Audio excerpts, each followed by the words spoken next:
Orochimaru, in a last-ditch effort to win the war, launched a desperate surprise attack on the village. But the Leaf Ninjas organized quickly, and despite being caught unawares and Orochimaru having possessed Sasuke, they were soon being pushed back. In the end, Naruto, Sakura, Kakashi, Jiraiya and Tsunade had the snake cornered. That's when everything went straight to hell. Akatsuki's entire organization arrived and began attacking.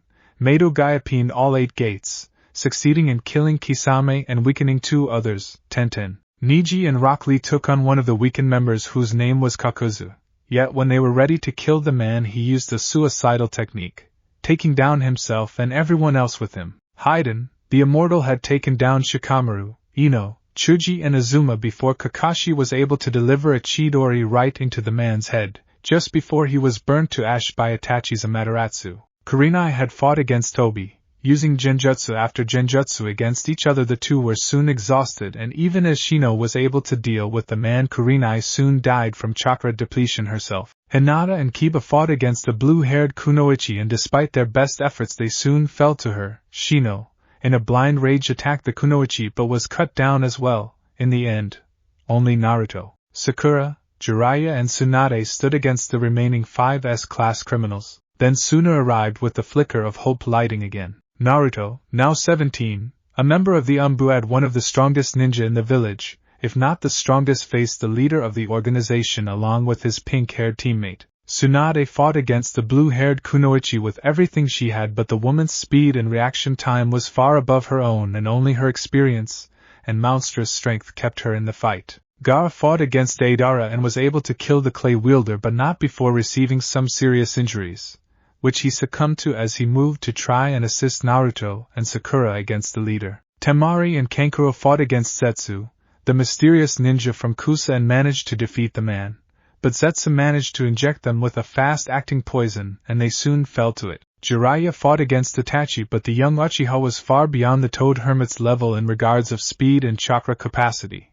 The Toad Hermit fought valiantly, but he too fell to the power of the Mangekyo. As Naruto fought with all the strength he possessed to try and defeat the leader of the organization, Sakura fought with just as much vigor. But one simple mistake and the elder ninja exploited it. As Naruto waited for his death, he was surprised to see a flash of pink and warm blood splashed on his face. He opened his eyes and saw Sakura's gentle green ones. She smiled a smile full of warmth and acceptance. He stood there in shock, and as the leader pulled his blade out, she fell forward.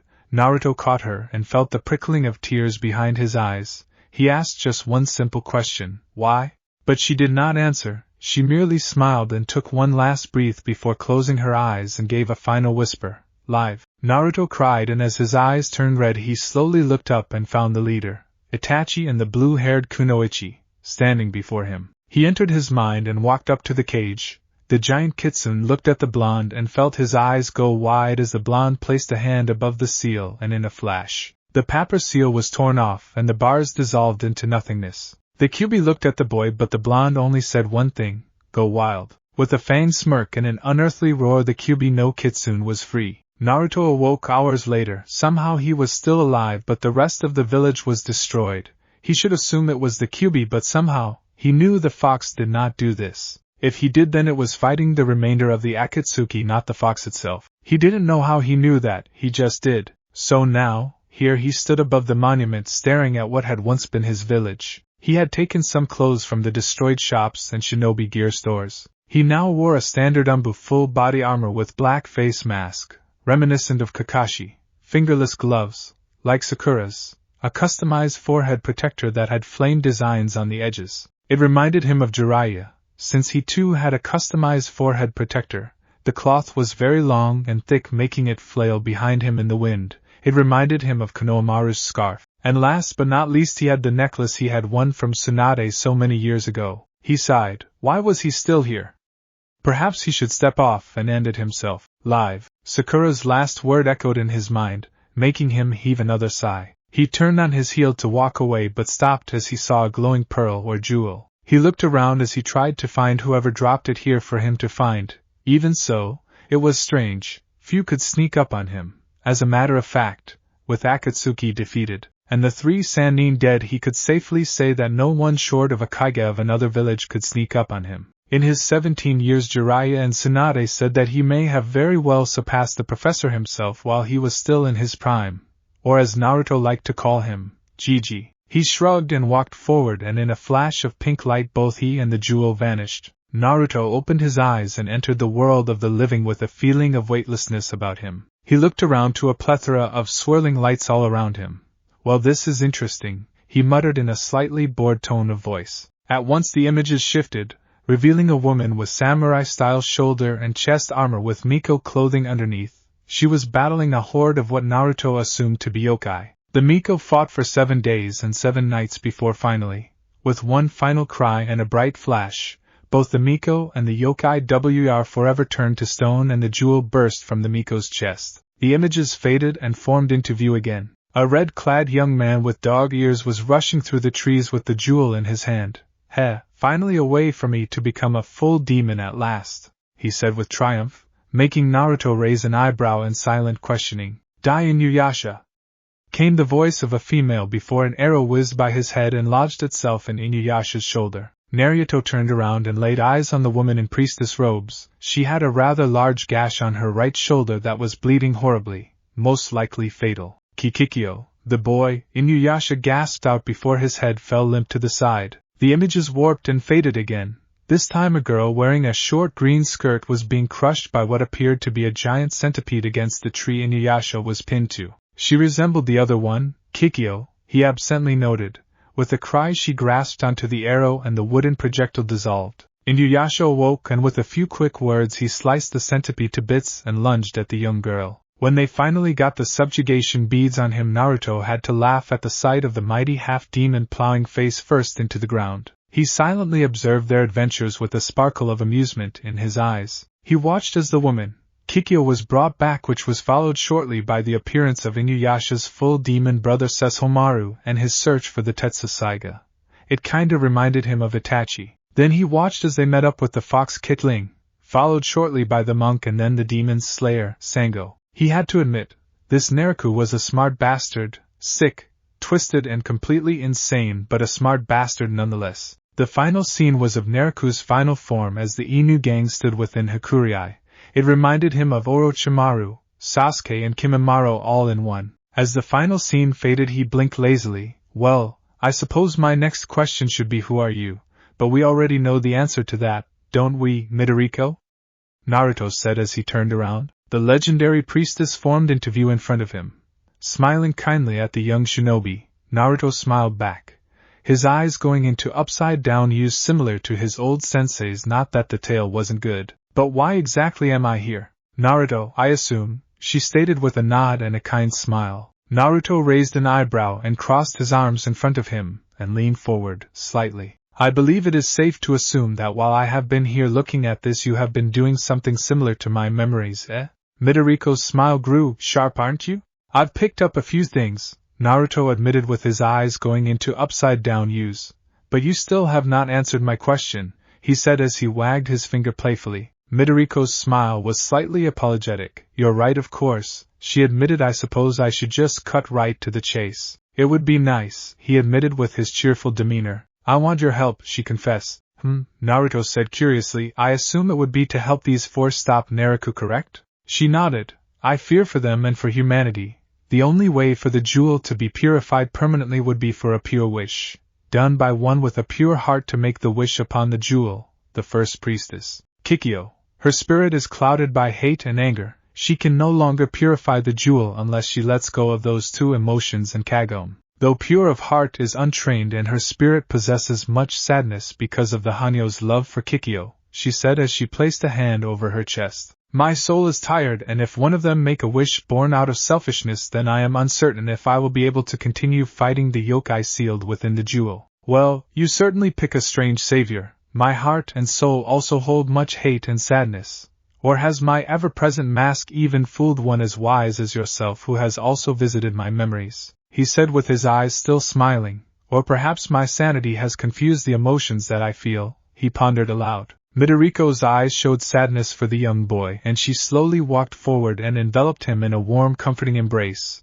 Naruto stiffened slightly at the unfamiliar contact. He half expected her to pull out a knife and stab him in the back. something that he found a small part of him was hoping for. Your heart and soul have been dealt great and terrible wounds. You no longer wish to live, do you? Naruto smiled down at the woman with sadness visible even behind his face mask. What does one such as I have left to live for, Midoriko? Midoriko looked down with guilt and sadness weighing at her. I know it is wrong to ask this of you, but I know you can help them, you, who have suffered so much, yet endured so much better than anyone else should they have taken your place. You can show them how to overcome their hardships, please. The last part was whispered in an almost begging tone. Naruto remained silent for a few moments before finally speaking. Very well. Midoriko pulled away and smiled up at the blonde with a slightly teary, but nonetheless grateful gaze. Thank you, she whispered sincerely before Naruto was enveloped in a pink light, and soon faded from the realm of the Shirkan. Naruto slowly opened his eyes and found himself beneath a tree with a clear sky above him. He would have to guess it was morning if the singing birds and misty air was any indication. Now where have you placed me, Midoriko?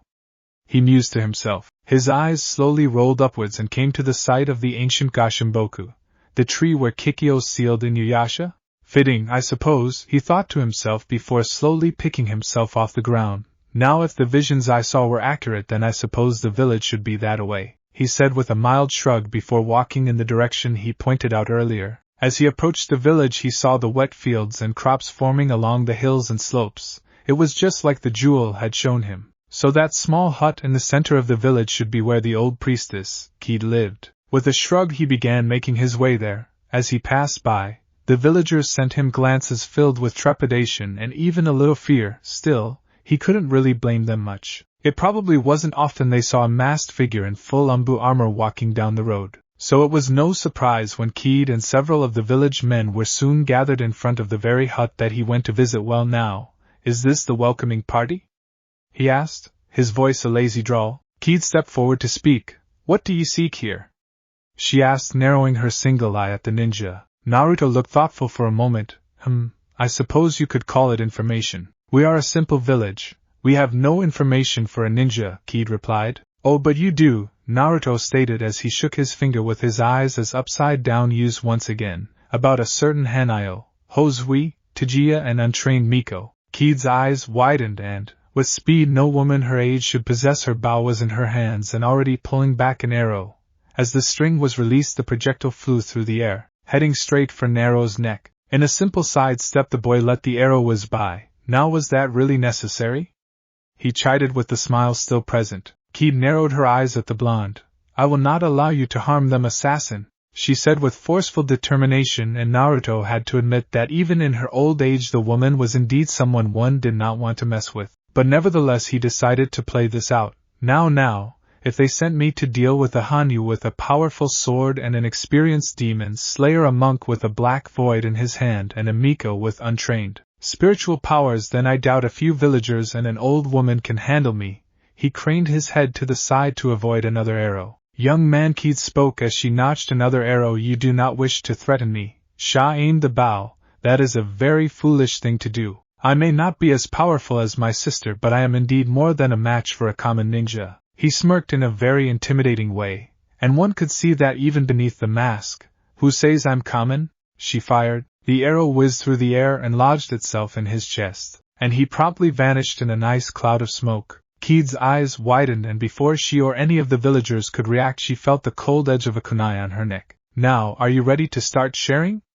Came the blonde's voice from directly behind her. Naruto still held his smile even as he felt the village men all moving and pointing their spears at his neck and chest. Kid gulped, and she felt a bead of sweat trail down her cheek. Well, Baba, where are they? Kid refused to speak and stayed quiet. Naruto had to admire her dedication to the group. A villager spoke to his right. They left the village. Masanori! Kid yelled in warning. The man, Masanori, bowed lowly to the old Miko. Forgive me, Lady Kid, but you have always been like a grandmother to me. I will not allow you to die if I should have a way to prevent it. Naruto eyed the man with a lazy, yet critical eye. Well? They left, heading eastward. Thank you, Naruto said, and with a quick wave he vanished in a swirl of leaves, leaving a startled group of villagers and a worried Miko. The Inu gang was currently sitting around a fire in subdued silence. Inuyasha had taken the death of Kikyo rather hard. He hadn't spoken a word to anyone for 2 whole days. Even when Kagome offered him ramen, he would still say nothing. Each of the group had somewhat mixed feelings on the situation, but none dared to speak up. Naruto watched the group through Kana's mirror with a sick smirk plastered on his face. Already a sick plot formed within his mind. He could increase the Hanyo's suffering by taking away his second love. But merely kidnapping her just wouldn't do. No, he wanted Inuyasha to watch as Kagome was taken away, permanently, while he was helpless to stop it. Kagura, his cold voice seemed to sweep across the hallways, like a blanket of cold, dark miasma. Immediately the Wind Mistress appeared before him. Listen closely. As Naruto's trek across the lands of feudal Japan continued, he avoided most of the villages he came across. Often he preferred to simply hunt for his food and maintain an extremely low profile. If the title Sesshomaru held, Teiyokai of the West was any indication, it was safe to assume that there were at least 3 others. And Sesshomaru was most certainly someone he would not want to fight one-on-one. He wasn't sure if he could defeat the Teiyokai. Every other time Inuyasha had come out victorious had been through sheer dumb luck or twist of fate. It was safe to assume that if Inuyasha had not found out the way to use the wind scar on their 3rd or 5th confrontation, then the Hanyu would most likely be dead. So if the other Teiyokai were as strong as him, he did not wish to catch their attention, and a ninja walking around in a time of mainly samurai might just raise a few eyebrows. It was highly unlikely, but it was still a risk he did not wish to take. So it was no surprise that he currently found himself sitting amidst the dying flames of a campfire where he had cooked 2 rabbits. Now they laid as a pile of bones and near him. He silently removed any traces left of his camp. It was a skill that Jiraiya taught him long ago, while he had trained. The Toad Hermit had always said your enemies will always fear you more, if they do not even know you exist. With a small shake of his head he removed the thoughts of his old mentor from his mind. He didn't want to think about him. He didn't want to think of any of them. Not now, not ever again. He sighed tiredly before finishing the process, and leaving an empty field. Inuyasha stopped mid-stride as his ears perked up and he sniffed the air. With a snarl he unsheathed the Tetsusaiga and the Fang emerged. Inuyasha, what's wrong? Came Miroku's voice as he and the others dismounted Kirara. Kagura, was the half-demon's only response as the familiar feather in the sky began descending with hundreds of demons hot on its trail. Naruto slowly looked up to the sky as hundreds of low-level snake and worm yokai soared through the air, following what appeared to be a giant feather. He stared at it for a few moments. Well, that's not good, he muttered absently to himself before resuming his walk. Wind Scar was the cry that echoed across the battlefield as the half-demon swung his blade into the horde of incoming demons. Miroku had managed to use his wind tunnel on some, but predictably enough Naruto's insects soon arrived and left the Hosui with his sutras and staff as his only weapons. Sengo was swinging the large boomerang, Hireikatsu like a woman possessed, with Kirara biting and slashing at any demons that came near her while the weapon was still flying. Kagome hung back towards the rear of the group, shooting her purification arrows with enough power to purify 2 or 3 of them with a single shot. Shippo stood at her heels, using his foxfire on the few that he could. Kagura sat atop her feather, while secretly hoping that the group would win. She hated Naruto. The sick bastard was twisted and cruel, and she wanted out. Since Sesshomaru had refused the use of the jewel shard, she had offered him one of the few groups of people that even had a slight chance of defeating the dark half-demon. Was this group right here? With a slight buzzing sound coming from her right, she turned her head and found one of Naruto's famous insects watching her. So he was spying on her again. She cursed under her breath and took out her fan. Naruto sat in a tree, silently observing the fight, watching each of them. The Inu group was nothing new. He had seen most of their battles in the visions, but the woman, Naruto's incarnation, Kagura, it appeared as if she was not going to join the fight. He saw, with his sharpened vision, as a bug hovered next to her, and she took out her fan. Either that's a signal for attack, or Naruto is spying on her. Do I sense animosity? He watched as she stood and prepared to swing her fan to use the Dance of Blades attack. Now, the only question was, who are you aiming for? It was soon answered. Kagome, watch out! Came Shippo's voice at Kagome's feet. As the young high school girl looked up to where the fox was pointing, she barely had the reflexes to move away just in time before Kagura's blades tore her in half. Even so, the wind sorceress managed to get a hit that sliced deep into her left thigh. She cried out as she fell to the ground, her arrows clattering and falling out of their quiver. Her bow lay sliced in 2 at her side. She was now defenseless. As Inuyasha heard Shippo, The blast sound and Kagome's own scream, as well as the smell of her blood, had the half-demon turning around completely to where he knew the girl was. Kagome! He screamed as he watched Kagura prepare another dance of blades. He moved to charge at either the girl or the sorceress, but in a rush, the hundreds of snake yokai that he had forgotten in his haste swarmed over and around him, barring his path and packing themselves in way too close for him to use the wind scar effectively. Damn it! He growled in frustration as he swung his sword again. Kagura winced in her mind and also gave a slight grimace. It appeared as though Naruto's plan would work for once.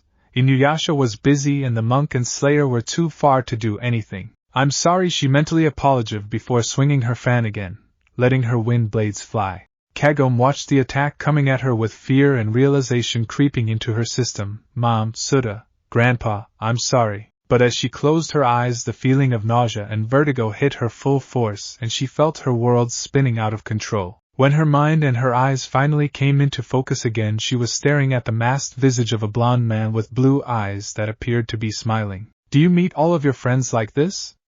Naruto asked with his eyes as upside down U's. Kagome stared at the blue eyes that appeared to be smiling at her. She opened her mouth to speak, but as soon as she did, a wave of nausea hit her like a ton of bricks and she lurched forward, emptying her stomach contents on the forest floor along with Shippo. Ah, Kawarimi, she faintly heard the masked man speak. Don't feel too bad, it happens to all of us the first few times, he said and began to rub circles along her back to help calm her down. Kagura whipped her head to the side as she heard them and felt her eyes go wide with shock as she stared at Kagome more than 20 yards away from where she had been. What the dash? There's no way a human can move that fast. She turned her head back to where her blades hit but only found the remains of a broken log. Whatever it was, I bet he can't do it again. She opened her fan again and with a cry her wind blades flew with even more power than before. Naruto stopped rubbing Kagome's back as he sensed the attack. He turned around and saw the blades coming at him.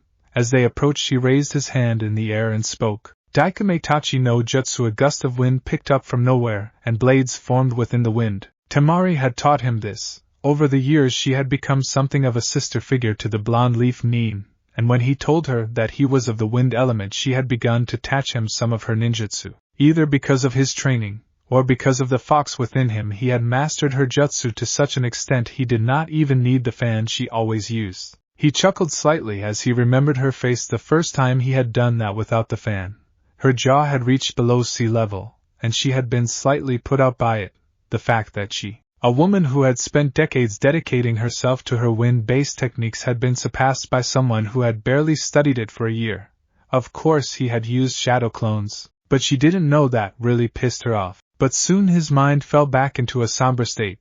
Those days were gone now, and no matter how much he wanted it differently, it would never happen again. With a sigh he looked back to the battle. Kagura's blades met Naruto's and soon both attacks cancelled each other out. Kagura stared with wide eyes at what had just happened, but as the dust from the two attacks settled, the blonde was nowhere to be seen. Where did he dash? Her thoughts were cut off as said blonde appeared directly in front of her with a ball of swirling energy in his hand. Kagura could practically feel the raw power that his attack possessed, and she knew that she would never survive it. But, at the very least, Naruto would not be the one to kill her. She closed her eyes and resigned herself to her fate. As Naruto watched the emotions flicker across the wind demon's face, from shock to realization to satisfaction and finally to resignation, he knew that she did not do this by her own free will. Still, it was foolish to allow her to live. He really didn't think she was just gonna have a change of heart anytime soon, so leaving her alive was far too risky. Sorry, lady. But as the Rasengan neared her chest, the snake demon that he had missed came in, and with a vicious bite to his forearm managed to divert his attack, hitting Kagura's feather and sending him straight down to earth. Naruto cursed, pulled out a kunai and stabbed the snake demon right between the eyes. Immediately the snake's grip slackened and Naruto was able to release himself from its grip. He flipped in midair and landed on his feet. He straightened and looked at the injury on his arm. It was already healing. Kyubi may have left, but his body already had the knowledge of how to mold the chakra to heal his injuries subconsciously. He shrugged. At least the fox had left him something of decent value. He looked back up to Kagura's slightly damaged feather and threw a shuriken. Kagura looked at him like he was crazy. One shuriken? It was insulting. Naruto smirked as he saw her expression. Shuriken Kage Bunshin no Jutsu.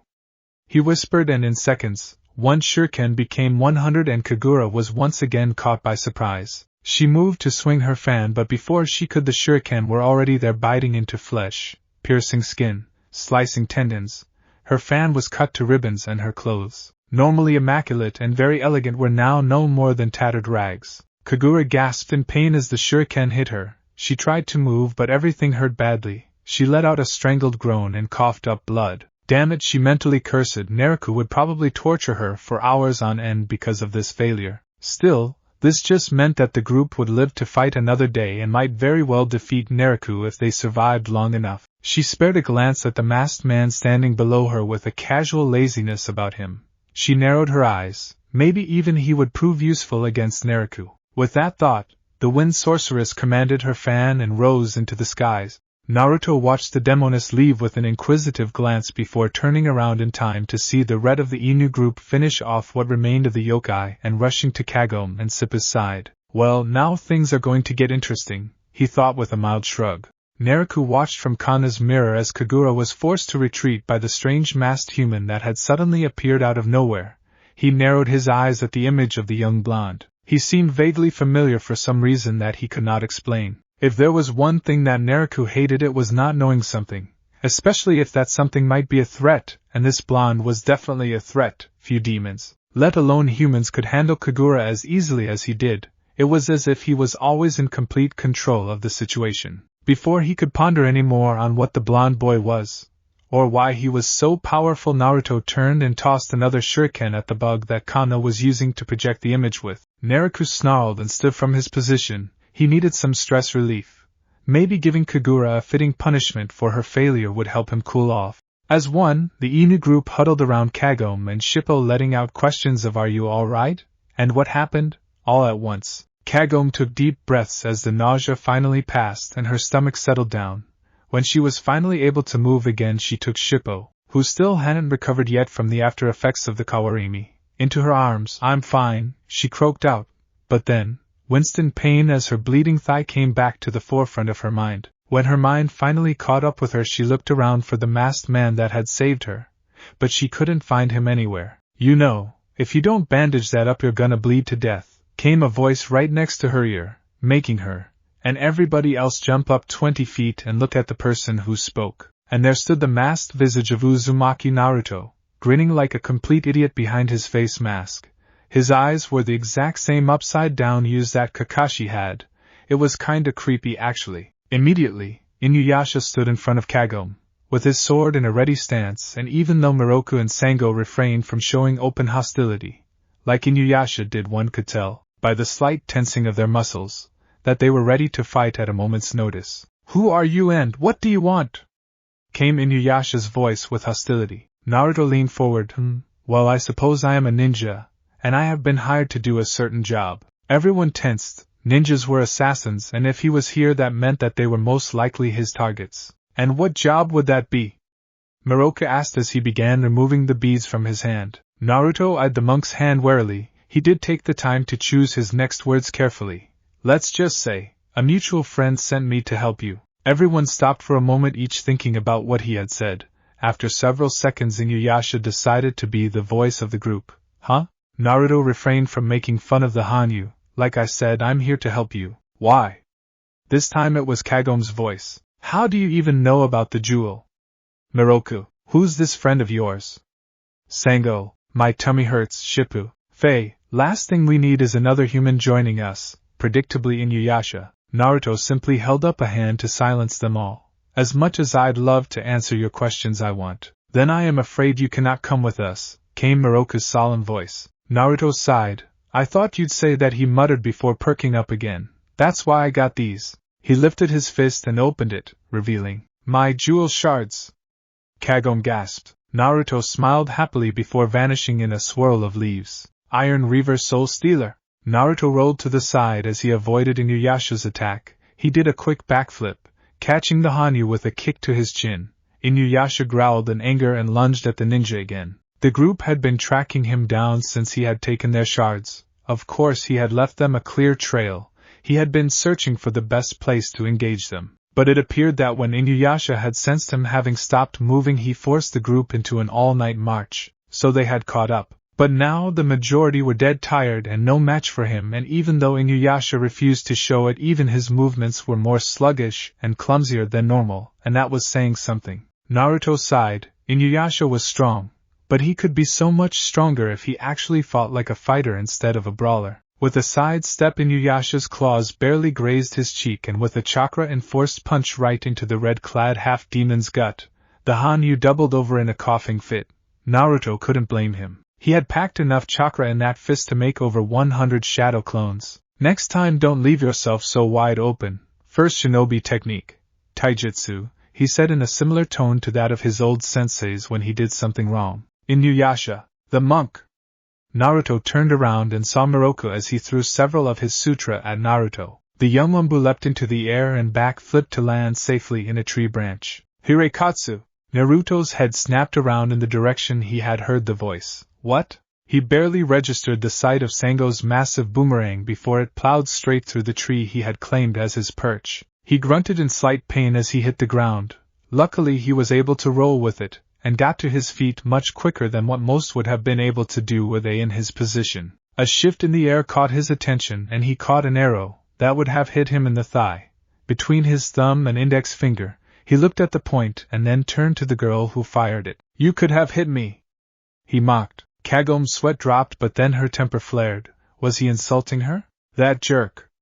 She mentally yelled before notching another arrow. This one glowed with Miko energy. Oh, shit! Naruto mentally yelped before sprinting away to avoid the demented one's arrows. As he finally escaped Kagome's firing range, the blonde could breathe again. Geez, if he didn't know any better he'd say they were trying to kill him. Ha! Came Sango's voice as she slammed her Hirekatsu down in an attempt to cleave him in two from head to toe. The blonde sidestepped, and as Sango's boomerang slammed into the earth he swiftly placed his foot down on top of it, stopping her from lifting it up again. Sango didn't even blink before she took out the sword she always kept as a backup and swiped at the blonde. As if it was done by magic, a kunai was in Naruto's hands and he blocked the young demon slayer's blade with his own. With his free hand he took out another kunai and moved to slice at her. Sango, by reflex, let go of her Hirekatsu and grabbed his wrist. Naruto smirked, and with some quick footwork, Hirekatsu flew high into the air. Sango now saw his plan. He wanted to separate her from her weapon of choice. Naruto saw Inuyasha approaching behind him from the reflection of Sango's blade and mentally cursed. He let go of the kunai that was in the hand Sango had grabbed and grabbed her wrist this time. Sango's eyes went wide with shock before the blonde gave her wrist a violent twist, making her scream out in pain. Her grip on her sword slackened for a brief moment, and Naruto seized it. Before Sango knew what was happening, her sword was out of her grasp and she was facing Inuyasha, who had stopped mid-attack. Naruto kicked her towards the Hanyu and leapt back to a safe distance. He was about to make his escape when, Wind Tunnel! Miroku yelled. His intention was not to suck the blonde in, since that would take the jewel shards as well, but to merely stall him long enough for the whole group to get there. Naruto cursed as the howling winds drew him towards the black void. If it wasn't for using chakra to stick to the ground, he would have been sucked in already. Alright, think Uzumaki. How do you get yourself out of this one? He thought for a few moments before something hit him. Of course. With a discreet hand seal he made a shadow clone. Miroku watched the ninja struggle to keep himself from being sucked in. As a matter of fact, just how was he keeping himself in place anyway? He wasn't even holding onto a branch or anything? Before he could ponder on this anymore, he watched as the blonde threw a chain into the bushes and pulled the chain back, in which emerged Shippa. Miroku's eyes went wide for a brief moment before he quickly wrapped his cursed hand with the prayer beads again. But his shock turned to confusion as Shippa vanished in a puff of smoke. Second shinobi technique, Genjutsu. Naruto smirked, but it died as soon as he saw that he was surrounded. Miroku in front of him, Inuyasha behind him, Sango to his left, and Kagome to his right. He looked up. Nope, Kurara had that covered too. Kagome then. Fox fire! Came Shippa's cry as the area in front of Kagome was covered in blue flames. It appeared as if the little fox knew where his train of thought was heading. Oh well. Well now, this is a predicament, isn't it? He asked with his usual laziness. Inuyasha growled. Hurry up and give us back the jewel shards and maybe I won't kill you. Naruto lazily took out the small glass jar from his pocket. You mean these? He asked as he lazily rolled them between his thumb and index finger. He saw the whole group tense and he smiled. Nah, I think I'll keep them, he said happily. Inuyasha snorted. Have it your way, he said before unsheathing Tetsusaiga and running for the blonde. Naruto's eyes glinted with mischievousness, a glint that was not lost on Miroku. Inuyasha, stop. He tried to call out, but it was far too late. Before Inuyasha could react, he felt two hands wrap around his ankles and in a flash he was neck-deep in dirt. Naruto sprouted from the ground in front of him with his eyes as upside down used that practically danced with amusement. Third shinobi technique, ninjutsu. He then felt the cold edge of Sango's sword on his neck. She had managed to seize the opportunity. While Miroku, Kagome, Shippu and Scratch that Kirara was breathing down his neck. But still the other three were gawking at him. Give us the shards and release Inuyasha now, assassin! Her voice was as cold as the steel on his neck. But still, he wasn't going to give them the illusion of victory. They had been getting by through the skin of their teeth. They had to learn, especially Inuyasha, that they were not invincible, or they would find out the hard way. Already, if it wasn't for Sesshomaru's timely arrival against the mercenary that used poisons most, if not all of the group would never have made it past the M&T Hakurei adventure. So yes, this was one battle.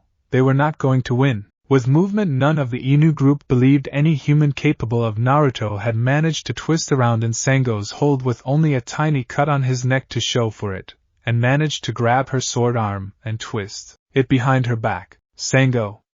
Miroku moved forward, but with a few one-handed seals he, Kagome, Shippu and Kirara were surrounded by shadow clones that were pointing some very sharp objects at their necks. It looks like you guys lose, Naruto said in a bored tone. The Inu group all gulped and came to the realization that indeed, they had lost. Then in an instant, the shadow clones vanished and Sango was released. Naruto smiled and tossed Kagome the bottle of shards. Here you go. Kagome fumbled as she caught the bottle and stared at the blonde ninja with wide disbelieving eyes. But why? Naruto leveled her with a blank stare. You can't figure it out? Kagome and the rest of the group, including Inuyasha, who was still buried, stared confusedly at the young ninja. Naruto sighed. It was all a test. A way for me to test you. Inuyasha blinked stupidly. Test us? For what? Naruto turned to the entombed Hanyu with a lazy eye. Your abilities. And I must say they are quite lacking. You have potential, but it is all mostly untapped. What the hell do you mean lacking? I'll show you lacking, you little blonde-haired bastard, was Inuyasha's reply as he started grunting and trying to escape his earthly imprisonment. Naruto sighed and turned to the others. Like I said before, I was sent by a mutual friend to help you, and I'm going to do it even if I have to beat all of you on a daily basis to do it. Everyone exchanged glances. Was he serious? Miroku chose to step up first. Excuse me, but how exactly will you be helping us? Naruto shrugged. Traveling with you, hunting shards, fighting Naruto, the usual. Who knows, give it time and I might even teach you guys a thing or two. Like anything you can do is better than what I could do, was Inuyasha's reply as he continued to struggle. Naruto turned to him with a lazy eye roll. I'm not the one who's buried up to my neck, am I? Inuyasha had the decency to blush before he growled and began spouting off curses. Naruto and the rest of the group shook their heads before Naruto decided to start his mission. Now then, can anyone tell me why I was able to defeat you? No one spoke until Shippu shyly raised his hand. Naruto turned to the kitsune with a smile. Yes? Because you were stronger than all of us? He said, looking at the ninja with wide innocent eyes. Naruto's smile grew. Sorry, wrong. But thanks for the vote of confidence. No, the real reason I lost was because none of you truly know teamwork. What do you mean? Kagome began. We've all worked together for a long time now. Naruto nodded. True, you've all worked together, but you don't know teamwork. I'm stronger than you individually, but if the guy with dog ears and the demon slayer would have pulled a double team along with you, Kagome, giving long-range support, I don't think even I would have survived without the use of jutsu, but instead you all attacked me in a disorganized rabble. If you all learn how to work together, truly work together, then even 10 Narukus with no teamwork won't stand a chance against you. Everyone but Inuyasha, who was still busy trying to get free, seemed to be considering this. Naruto decided to continue. Another reason you all lost is that I imagine one-man army over here, he pointed to Inuyasha, made you run all night in an effort to catch up to me, any? They all gave a reluctant nod. Naruto smiled even wider. I thought so. All of your moves were sluggish and slightly off target, in your desperation to catch up with me. You left yourself vulnerable and would have been dead right now if I truly was an assassin. Inuyasha, who had caught this part of the conversation, let his ears drop against his head and diverted his eyes away from the group. Naruto gave a yawn. Right? Well, I suggest we get him out of there so we can start heading back wherever it is you're going. My name is Naruto, by the way, he said with upside-down Yuza's eyes. Kagome, she said with a bright smile. Miroku, the monk, said with a formal respect and even a little fear, though he hid it well. Sango, she introduced herself with a tone of respect one has for another's abilities. Shippu bounded up to the ninja and waved at him. Hi, I'm Shippu. Naruto smiled and bent down to ruffle the fox kid's hair. It's nice to meet you, Shippu. Kirara in her small two-tailed form walked up next to the kitsune and gave a soft mew. Oh, and who might this be? Kirara, Sango replied as she bent down, and the small cat crawled up her arm and perched itself on her shoulder. Glad we're all introduced. Now can you get me the hell out of here? Inuyasha yelled. Of course, Naruto said absently before making a few hand seals. Kai. Inuyasha rose in a cocoon of earth that crumbled to dust as it raised itself above the surface. Inuyasha dusted himself off and turned, only to find Naruto's blue eyes right in front of him. What the hell do you want? He snapped. The blonde had humiliated him, and his ego was still very bruised. We're gonna go back to Kid's village, right, Inuyasha? Kagome asked the Hanyu. Yeah, he grunted back before kneeling so she could get up on his back. Kagome did so with Shippu climbing on Inuyasha's shoulder and Miroku and Sango climbing up on Kirara. You'd better keep up, Inuyasha said in warning before taking to the trees. Sango turned to ask if he wanted to mount Kirara, but with a smile and a shake of his head he sent them off. He sighed tiredly. Midoriko, just what have you gotten me into?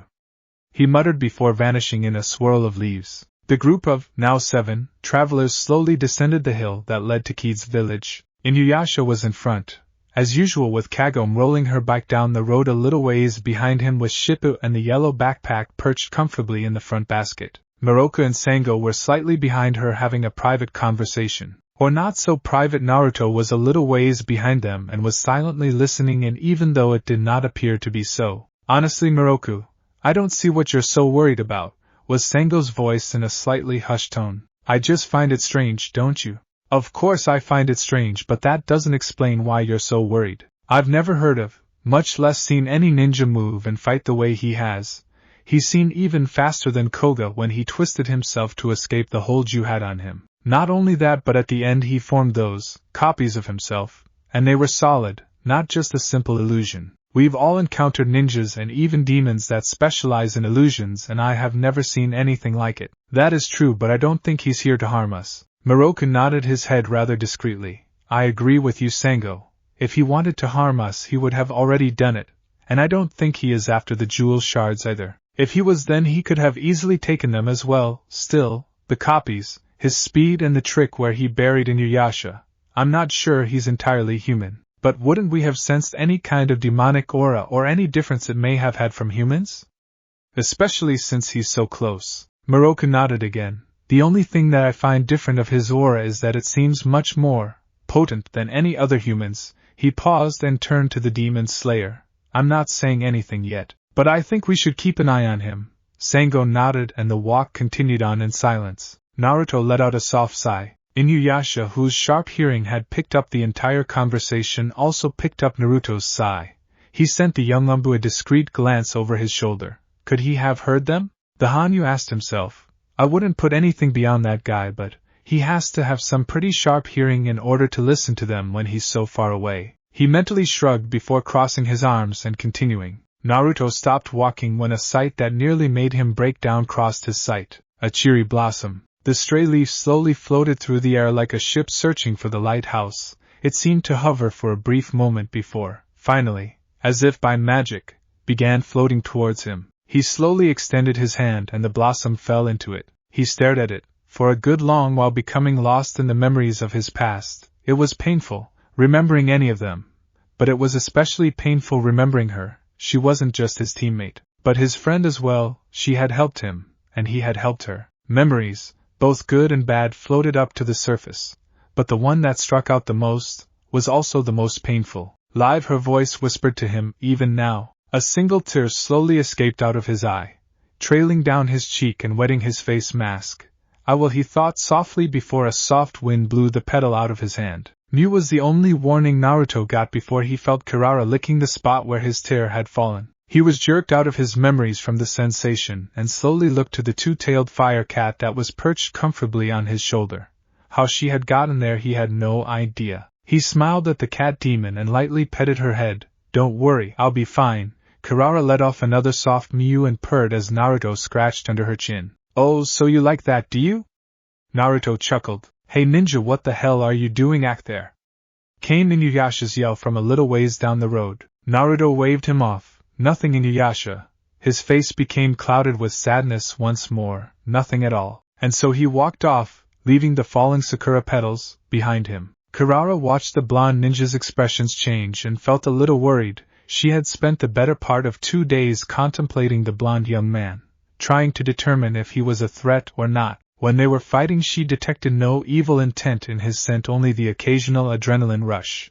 But that was about it. But it was then after the fight that his scent began to change and eventually indicate that he was sad. It was a subtle thing, so subtle in fact that the little Nico doubted that Inuyasha could pick up on it without a few more centuries' experience. Perhaps Sesshomaru, but not Inuyasha. Still, she was confused. Why did this enigma that her master had called a ninja simply speak about his problems? She had often seen Sango speak her worries and troubles to Kagome, so why won't he do the same? Sometimes the two-legged ones could make things so complicated. The little Nico gave a silent shrug before stretching and curling herself into a ball on his shoulder with both tails wrapped around his neck. Naruto laughed softly as Kirara's fur tickled him, and the little Nico gave what appeared to be a smile at her achievement, for now the sadness was gone.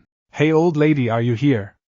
Came Inuyasha's voice as he pushed aside the cloth that covered the entrance. Kid looked up from her work with a relieved expression on her face. Inuyasha, ye are well? Inuyasha scoffed. Faye, of course we're alright, you old bat, was his rude reply. Inuyasha, sit, was Kagome's stern voice. In an instant the prayer beads glowed and Inuyasha plowed straight through the ground. Moroka sighed as he entered the hut, following Kagome. Honestly, Inuyasha, you shouldn't be so rude. Inuyasha lifted his head and glared at the teenage girl. Stop that, you dumb bi. Sit. Kagome yelled at the top of her lungs, sending Inuyasha straight through the wooden floor, probably breaking his back in the process. Kid moaned in despair. Oh, my floor, I had just finished cleaning them. Sorry Kid, Kagome mumbled in an apologetic tone. Inuyasha groaned in pain, but everyone was more worried about the wood. Kagome, I think you killed him, Shippo put in as he stared down at the hole with the red-clad boy inside. No Shippo, he's far too stubborn for that,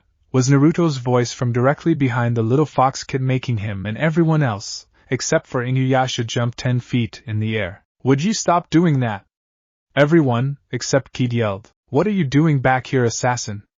Kid asked as she reached for her bow at the corner of the room. Ah, Kid Bazin, how nice to see you again, was Naruto's cheerful reply. Eve Ryan exchanged glances. You two, know each other? They each asked. Naruto suddenly appeared right next to Kid and wrapped an arm around her shoulder. Of course, Kid 3 and I go way back, don't we, Kid? The old woman was about to retort when she heard Naruto whisper in her ear. Say yes, and I will explain everything later. The old woman paused in her decision, but still, he did appear to be traveling with the Inu group and he was willing to speak of his presence here if she told the group this. Also, there was something about the blonde that asked her to trust him, and something inside of herself was beckoning to do so as well. With a slow nod, Kid gave her consent. Kid, why didn't you tell us you knew a ninja? Kagome asked as she sat down next to the older woman. Kid was at a loss. As a priestess, she hardly ever lied before, and so she did not know of how to come up with one at a moment's notice. Fortunately, she didn't have to. Oh, I had asked her to keep knowledge of my existence a secret, Naruto said with his usual cheerful tone. How did you meet? Sango asked, with genuine interest. Naruto smiled. That is another story for another time. He stretched and gave Kid a pat on the back. Well, I'm gonna go for a walk. I'll see you all later, he spoke cheerfully before walking out the door. Kid looked to her bow and noticed a small note attached to it. While the others in the room went about their things and conversation, she discreetly took the note and read. Wait 20 minutes and meet me in the wet fields. Kid folded the note, and when Noon was looking through it into the fire, she waited a few minutes before finally standing and grabbed a bucket. I believe I need more water for the stew. I shall return shortly. And with that the old priestess left her small hut. Kid slowly made her way through the village. When the wet fields finally came into view, she saw Naruto, crouching before a group of children. She stopped and watched. Naruto sat in front of a group of no more than 10 children. He chuckled at their faces. He would never be able to do this in Konoha. Everyone knew what a ninja was, but here, a small earth dragon slowly rose from the earth. All of the children watched in fascination as Naruto blew a small stream of flame that formed into a fire dragon, followed closely by a water dragon. The children watched with gaping mouths at the sight of the 3 dragons swirling around each other. Naruto added to the effect by using his wind chakra to pick up leaves and make swirling motions around the beasts. Once upon a time there were 3 powerful dragons that ruled the universe. One of fire and ash, powerful and brash, one of water and ice, wise and fast, and one of earth and stone, ancient and kind. Each one was just as strong as the other and all equally ambitious. They fought, and fought and fought forever in an eternal conflict, until one day, Kami, wanting to put an end to their quarreling, took the dragons into his hand and slowly sealed them away, creating the world as we know it. The dragon of water became the seas and rivers, gentle and flowing, just as the dragon they come from. The one of earth became the very soil we stand on, powerful and kind to those who nurture it, and the fire dragon became the great sun, proud and stubborn. Slowly the images faded away and crumbled to nothingness. The children all gawked at him before bursting out into cheers and squeals of excitement. Each one ran up to him and bombarded him with hundreds of questions a second. Naruto chuckled softly. Even though it was chaotic, he enjoyed it. The parents of children would always shy them away when he approached. Now, however, he was able to enjoy the presence of children without the people's fear or hate. He stood from his crouched position. "Ah," he chided, "a magician never reveals his secrets. Pow, off you go. Your parents are probably waiting for you." The children all gave a small "ah" in disappointment but shuffled away nonetheless. Naruto chuckled once more as he watched them walk away. "I assume you're ready?" he asked over his shoulder to Kid's hunched form. "Who are you and why are you here? Who sent you?" Naruto smirked. "Well, my name is Uzumaki Naruto and I'm here to help you all get the jewel shards away from Naruto. And as for who sent me, I don't think I can tell you that just yet," he replied, shrugging. Kid narrowed her eyes at him. "You said you would explain everything." "I did, didn't I?" Naruto said with a thoughtful He sighed and turned back to her. With a casual yet serious eye he spoke. "Know that I was sent here to specifically help Kagome and Kikyo, though as of now it appears the second is rumored to be dead. But if she is still alive, then I must help them both." "Why?" Naruto remained silent, choosing his next words. "Let's just say it benefits the one I am serving." But Kid paused as realization dawned on the elder Miko. The only person it could possibly benefit from helping Kagome or Kikyo would be the Shirkan, Lady Midoriko. She exclaimed and swayed on her feet as she suddenly felt dizzy. Naruto appeared next to her and placed a steady hand on her shoulder. "Easy now. You're pretty sharp for an old woman, Kid. I didn't expect you to figure it out so soon." Kid looked at the ninja with a new respect in her eyes. To truly be beckoned by the Lady Midoriko herself, one had to be great. "But where did you come from? How did you get here?" Naruto flinched as if he was struck. "That is another story for another time," he said. His voice was hollow and haunted, and Kid had to hold back a shiver that threatened to go down her spine at the sound of it. Naruto regained his composure and looked at her. "Don't tell any of the group about this. If they know, it might make my mission much more difficult." Kid slowly nodded. "I understand." Naruto nodded back and began making his way into the village, all the while repressing the memories of a past he longed to banish. As Naruto approached the hut, Inuyasha was suddenly heard for 3 whole miles. "You can't go back now. We have shards to find." As expected, Kagome's voice followed shortly after. "I have tests in Inuyasha and I have friends in a whole other life that I have to get to. If I don't pass these exams, I'll never get into college, and if I don't get into college, I'll never find a job, and if I don't find a job, I won't make a living and I won't make any money, and if I don't make any money, then no more ramen. Ever." Inuyasha grunted. He almost caved, but he held firm. "I'm not letting you go, and that's final. Sit." And Kid got a second hole in her floor. Naruto parted the curtain and whistled in appreciation. "Yup, big sit." He then looked at Kagome's fuming form and smiled. "Don't worry, Kagome, you can go." Everyone in the group looked at the latest addition to their group in silent wonder that he would dare step in between Kagome and Inuyasha's usual arguments. Kagome sent him a grateful glance and Inuyasha stood up from his hole. Who the hell said you had any say in this situation? Naruto spared him a lazy glance. Because while Kagome is doing her exam, you and I will be training, or more specifically refining that style that you like to call swordsmanship. Inuyasha growled, what the hell is that supposed to mean? Naruto ignored him and turned to Sango. You Sango will be learning how to throw these. He took out a kunai and a shuriken and a few exploding tags. Then to Miroku. And you Miroku will be learning how to make these. He took out numerous seal designs and scrolls with different forms of written seals. He then turned to Shippu. Too many things to name. Hey! Naruto then smirked sadistically. Oh, and don't worry Kagome, I got something special in mind for when you come back. His tone was dark and foreboding. Kagome shivered and suddenly felt like taking a 2 or 3 month vacation. Naruto's sadistic glee could be seen even behind the face mask.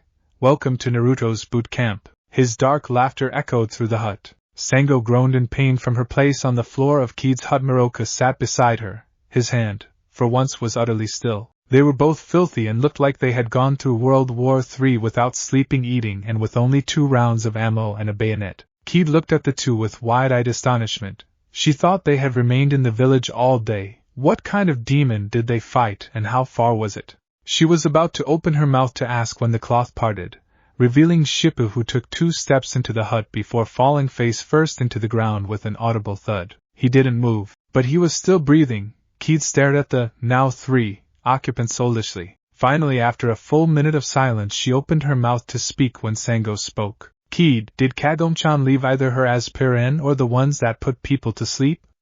She asked with a faint groan. Kied blinked before looking around. No, she did not. Sango gave what sounded like a cross between a moan of despair and a sob of misery. Kied finally managed to speak. What happened to ye? Shippu painfully lifted a single finger and spoke, his voice muffled by the wooden floor. Naruto's boot camp. Kied blinked stupidly. Tell me, what exactly is Naruto's boot camp? The realm of pain and suffering, the 10th level of hell. You don't want to know, was the general response of the group. Kied blinked stupidly again. Sango decided to elaborate. He had us train. That was it? They had trained and were complaining like a bunch of babies. She was about to open her mouth to speak when Naruto spoke. That, he gritted out, was not training. That was a sadistic form of torture that he called training. Shippu groaned. Kied blinked. Just what did he have you do? Sango groaned. Well, with me it was. Flashback. Ah, Sango, so glad you could join me, Naruto said, smiling his signature smile at her as he stood from his perch on a stone. Sango looked around the clearing. So what form of training will we be doing now? Sango smiled. So glad you asked. He made a simple seal, Kai. Sango watched in fascination as the air in the clearing shimmered before a set of targets, 4 on the ground and 7 up on the trees, and an obstacle course, which was riddled with traps she couldn't see, stood about 20 yards distance from them. Naruto smiled as he presented her with about 20 kunai and 40 shuriken. Well now, the first step in your training is quite simple. I want you to learn how to throw shuriken. He presented the star. Throw them until you hit the ground-based bullseye 5 times in a row, then learn how to throw the kunai. He showed her the special dagger, the same as the kunai. You're gonna keep throwing until you can hit the bullseye 5 times in a row. Sango stared at the foreign weapons before turning back to Naruto. Why do I have to learn how to throw these? I have Hireikatsu. Naruto blinked lazily. While it is true that Hireikatsu is a powerful weapon, it's much too cumbersome for precise strikes. For example, let's say that one of Naruto's insects is spying on you, you discover it. Now it's trying to escape. Inuyasha is the only one that has the speed to chase it down, and your Hireikatsu is easily dodged by the insect because of its large size and the time it takes to reach its target. So because of that it manages to reach high enough to escape Inuyasha and report back to Naruto. All of that headache can be easily avoided with a simple kunai or shuriken toss. They not only move through the air faster but are difficult to see, making them hard to dodge. Not only that, if you're in a major fight and you throw your Hireikatsu, your sword can take a second or 2 in order to draw it should a demon come in close, time that you do not have. The kunai and shuriken are quick draw weapons that you can throw 5, 6, 8 in a single toss, dispatching your enemies quickly and cleanly. Any other questions? Sango shook her head and realized that perhaps these weapons did indeed have their advantages. So she grabbed one and prepared to throw. Stop, Naruto said as he walked forward. He gently gave her feet a slight nudge to settle them in the right position, along with her arms. Now go. He stepped back and she started. Flashback and I got that down pretty quickly, and then after that I had to run while throwing the weapons. It was difficult, but with the experience I had gotten with Hirekatsu I may get to finish it a few hours before dusk, she explained. That do not sound so strenuous, Keith spoke. Sango let out a bitter chuckle. Oh, but this is where it gets good. Flashback. Naruto smiled at his weapon-throwing protege. Good. Now listen up. This obstacle course is riddled with traps. Every trap is designed to be seen and removed from a distance. Therefore, with the proper use of kunai and shuriken, one can quite easily escape unharmed. I'll let you keep Hirekatsu as a shield, but don't throw it. Only kunai and shuriken, got it? Sango nodded and with a brave face began walking in. Naruto watched her go with a lazy eye. Maybe I should have warned her to look underneath. He shrugged. Oh well, she'll live, I think. He vanished in a swirl of leaves. Flashback. And so what did the obstacle course have in it? Keith asked. But Sango did not answer. Instead she shuddered and began mumbling to herself. Keith looked to Miroka next. The monk sighed. Flashback. Naruto stood in front of the perverted priest. I assume you know how to write? Miroka nodded, making Naruto smile. Good, that's less for me to teach. The young Mumbu then took out various kanji of seals, some simple, some complicated. You're going to write these over and over again until you can do 5 in less than 10 seconds, understood? Miroka looked at the odd kanji with an inquisitive eye. What is the purpose of this? Are they incantations of some sort? Naruto nodded. You can say that, where I came from, people use seals such as these to do anything from healing wounds, sealing away a consciousness of a person, sealing away someone's strength, erecting barriers, affecting the land on a large scale. Of course, the more powerful the seal, the more complicated it is. Some incantations possess hundreds upon thousands of written seals. A summoning has at least 500 of these seals written in a scroll, and then the person using it must make at least 16 seals more in order to finish. Who knows? With enough seals one might even be able to seal away that void in your hand. Miroka looked at the blonde Umbu with a flicker of hope appearing in his eyes. What exactly is a summoning? He asked, trying to hide the sliver of hope that had grown in him. Naruto smiled. I might show you sometime, but not just yet. Now get started. You're gonna become this group's seal specialist. Miroka sighed and sat down. Taking out a brush and some ink he began. 7 hours, 32 minutes, 42 seconds later. Miroka's hand throbbed with pain as he traced the black ink over the scroll again. He groaned softly. Can we stop now? Naruto looked up from the scroll he was reading to the setting sun and nodded. All right. He stood and walked over to Miroka, who was already standing up. Now then, before we leave, let's see how fast you can write. He tossed Miroka a blank scroll which the monk caught easily. Naruto grinned, while dodging knives. Miroka barely had enough time to let out a small what before Naruto began attacking. Needless to say, the scroll was still blank. Flashback. And Keith then looked to Shippu. The little kitsune managed to drag himself closer to the fire before he began. Flashback. Little Shippu was standing in front of Naruto's masked form with wide innocent eyes.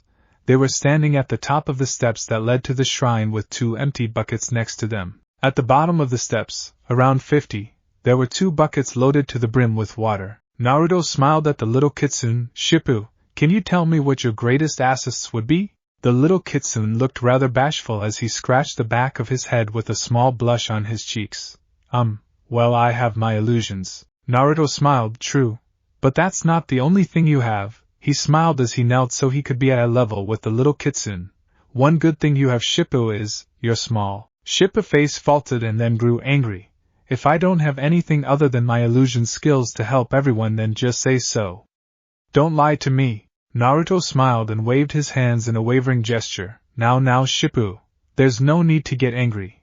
Being small can actually be a good thing in a fight, especially for a kitsune. Shippu still looked peeved, but the small sparkle of interest in his eyes showed Naruto that the little kitsune was listening, so he continued. As of right now, your height is a disadvantage, but in order to capitalize on that you must first train your speed and agility. Something that kitsunes thrive in. Think about it, Shippu. What's easier to hit, a fast-moving small target, or a large slow one? A large slow one, Shippu said now with a little excitement in his eyes. Naruto nodded. Exactly.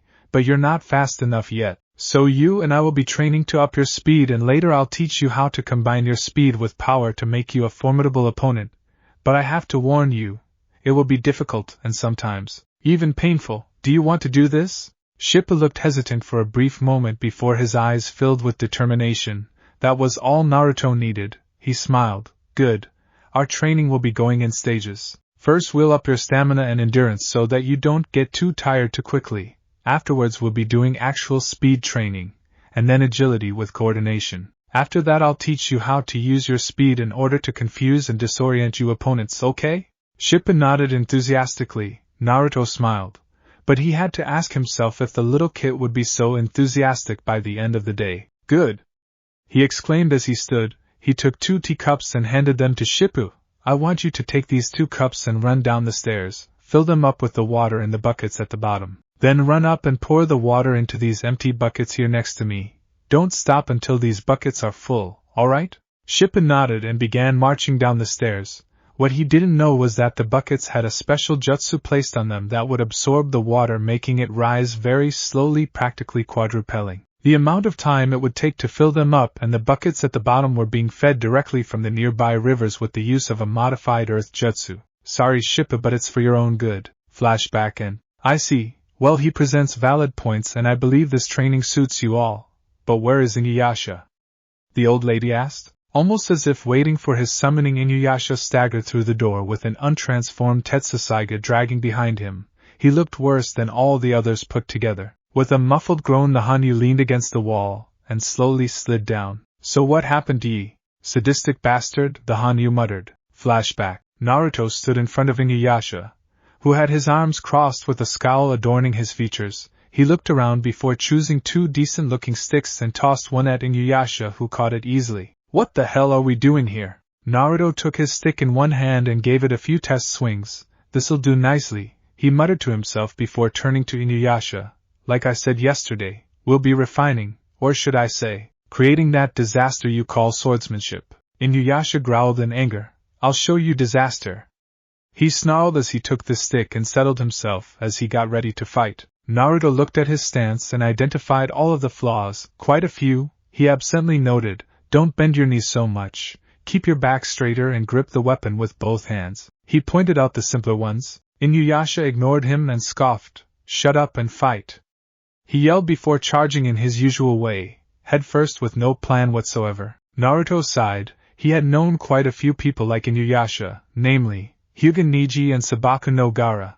He had to beat them all before they finally listened to him. It appeared as though Inuyasha would be no different. As the young Hanyu charged in with a wide swing, that to any normal human would have been lightning quick, but to Naruto was completely predictable. The young blonde flicked a small pebble in his finger that hit Inuyasha square in the eye, causing him to stumble back, clutching his eye and cursing like there was no tomorrow. Before Inuyasha could start his attack again, he felt all the air in his lungs leave in a whoosh. He doubled over in pain, and before he could register anything he saw Naruto's knee rise up and hit him squarely in the face. Then finally, to finish it off, the blonde swung his stick with amazing speed and hit him right in his Adam's apple. Inuyasha bent forward, coughing and hacking, wheezing as he tried to get air back in his lungs. Naruto sighed. Inuyasha, unless you train and get better, eventually you're gonna get killed, or worse, everyone you care about will die.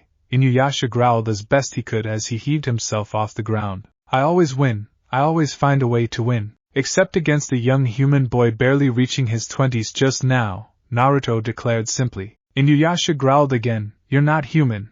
I don't know what you are, but you're not human. Naruto shook his head somberly. Alright Inuyasha, let's review your fights. I heard from Ki that you have a brother who you always fight against. Let's see how you beat him in all of your fights. Inuyasha snorted, but nonetheless began his tales of how he won each of his battles with Sesshomaru. Naruto barely listened. He knew the outcome of each fight already. He just had to point it out to Inuyasha. I see. So your first fight you managed to cut off his arm by catching him off guard when you transformed Tetsuzaiga by sheer dumb luck. Hey, Inuyasha began, but was cut off by Naruto, who didn't want to give the half-demon the chance to start on his high and mighty tirade. And then when he had a human arm and was able to wield Tetsuzaiga, you managed to get it back but were basically knocked unconscious, and if it wasn't for Tetsuzaiga protecting you, he would have ended your life. Right then, Faye. And then when he was searching for Totosai to make him a sword, the old blacksmith had to make a river of fire to save your ass. And then finally when he had the dragon's arm and was ready to completely crush you,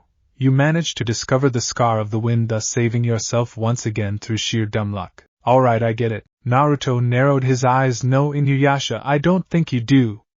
Naruto's tone was angry, something Inuyasha never had heard in the short time that he had known the ninja and quite frankly never wanted to hear again. The blonde walked right up to Inuyasha and leaned in very close to his face. You have been winning your fights through luck and by the grace of gods. If it wasn't for your friends being there you might have never made it out of there alive. The blonde sighed and his tone took on a sad note. Take care of them, Inuyasha. If they die, you might just find out life isn't worth living. He suddenly looked much older, a look that did not belong on the face of a 17-year-old. Inuyasha was taken aback by the sound of the young ninja's voice. It was the sound of a man that had been completely and utterly defeated, of someone that had nothing left to live for. What do you mean? He asked before he could stop himself. Naruto's eyes lost the sadness in them and turned back to their lazy dull blue. Nothing. He then sighed and rubbed his head.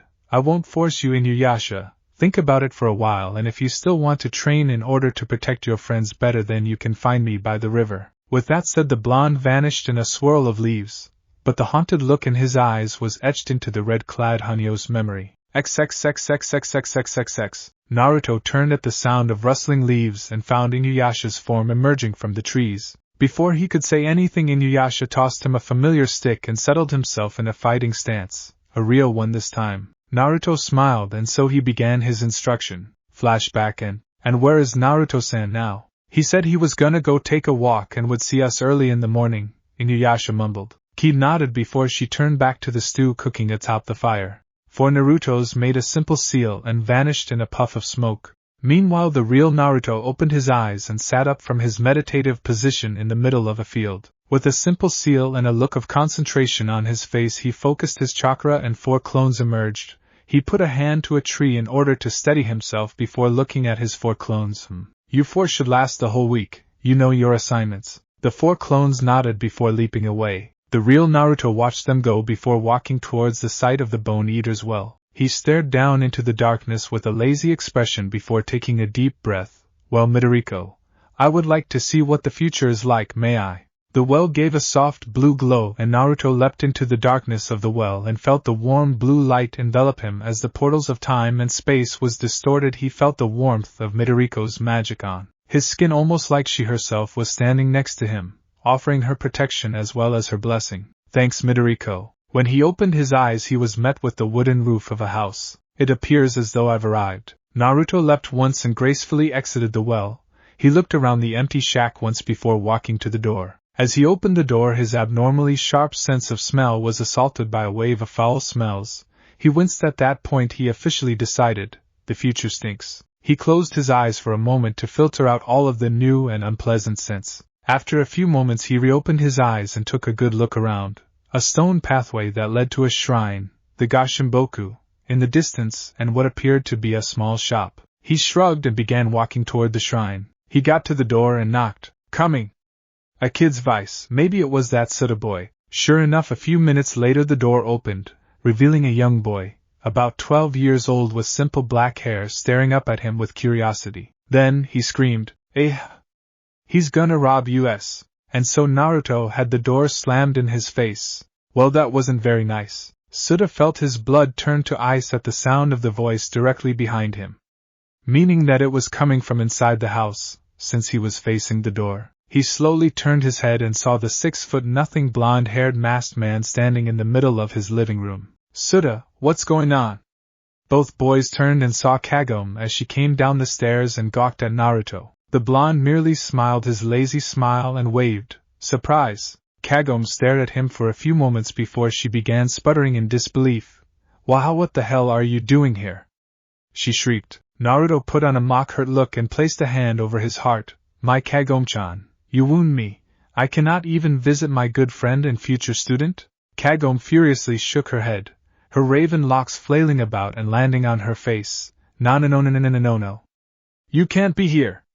This is the little amount of time I have to actually relax. She walked right up to him, turned him around, and began pushing him out the door. I don't know how you got through the well, but I'm sending you back. She stumbled forward as Naruto's form seemed to vanish, and prepared to hit the hard ground when she felt someone grab the collar of her shirt, stopping her mid-fall. Naruto smiled as he lifted her up. Now, Kagome-chan, I'm staying in this time period for a few days, so either I stay here with you or walk around and cause destruction. mayhem and chaos everywhere I go. Your choice. Kagome groaned and then in a last-ditch effort tried to weasel her way out of it. We have no room and you'd have to ask my mom. Right on time. Kagome-chan, is this a friend of yours? Naruto. Kagome and Suda turned to see a middle-aged kind-looking woman standing at the doorway. She was wearing an expression of genuine curiosity, as she absently dried a plate with a hand towel. Naruto smiled. Hello? He greeted. Mrs. Higurashi smiled. Good evening, Mr. Naruto, the blonde ninja said bowing gracefully. Uzumaki Naruto. Well, at least he's more polite than Inuyasha, Kagome mumbled to herself. She then looked up and found Naruto staring at her with that coy smile on his face. She sighed dejectedly. It appeared as though Naruto would be staying. Mom Suda, this is Naruto. Naruto, this is my mother and my little brother Suda. Mom, Naruto's the ninja I told you that had joined our group almost a week ago. Mrs. Higurashi nodded with a pleasant smile on her face. I thought so when I saw the mask. Naruto smiled sheepishly. Am I truly that obvious? Mrs. Higurashi shook her head. By the way, does anyone know this woman's name? She turned to walk back into the kitchen before she called over her shoulder. Naruto-san, will you be joining us for dinner? Naruto was slightly taken aback by how accepting these people were. Here he was, arriving, unannounced a little past sunset, and they were practically welcoming him with open arms. He was about to protest when his stomach decided to speak for him by emitting a loud grumble. He scratched the back of his head rather sheepishly. Just a little bit. I wouldn't want to be a bother. Not at all, he heard Mrs. Higurashi from the kitchen. Kagome shook her head a little. It couldn't really be so bad. Naruto certainly had more sense than Inuyasha, so he should be able to act civil enough to not stand out so much. Alright, I'm gonna go upstairs to take a shower. You guys can do whatever you want down here, I guess, she finished as she headed upstairs. Naruto and Suda stood in the living room in what was considered to be an awkward silence. Until finally the boy decided to ask, Are you really a ninja? Naruto smiled benignly before. You'll just have to see, won't you? Suda whipped around and found Naruto 2 inches away from him. He turned around to where Naruto was once standing only to find him walking towards the kitchen halfway across the room. Hey, wait up! Suda cried, chasing him. Naruto waited for the boy to catch up. When he finally did, he was bombarded with questions. How did you do that? Can you teach me how to do that? How long have you been a ninja? Is it true that you can disappear into thin air and turn invisible? And Naruto laughed softly as the questions kept coming. It was enjoyable to him. Can you scale walls? Do you know how to use a sword? Can you teach me how to use one? Mrs. Higurashi laughed as she heard her son continue to shoot questions a mile a minute. Suda, that's enough now, and didn't you have homework to do? But Mom, the child whined. Suda, she said warningly. The boy pouted as he walked up the stairs to his room. Hee, kids, the elder woman chuckled softly before turning to Naruto, who wore a somewhat sad smile on his face, though it was well hidden behind his face mask. Dinner's almost ready, would you like something to drink?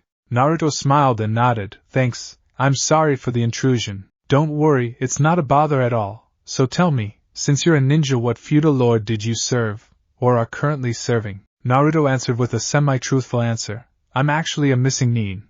I don't belong to anyone. Oh, and why is that? It was an innocent question, born out of ignorance, yet it brought painful memories just like every other reminder of his old home.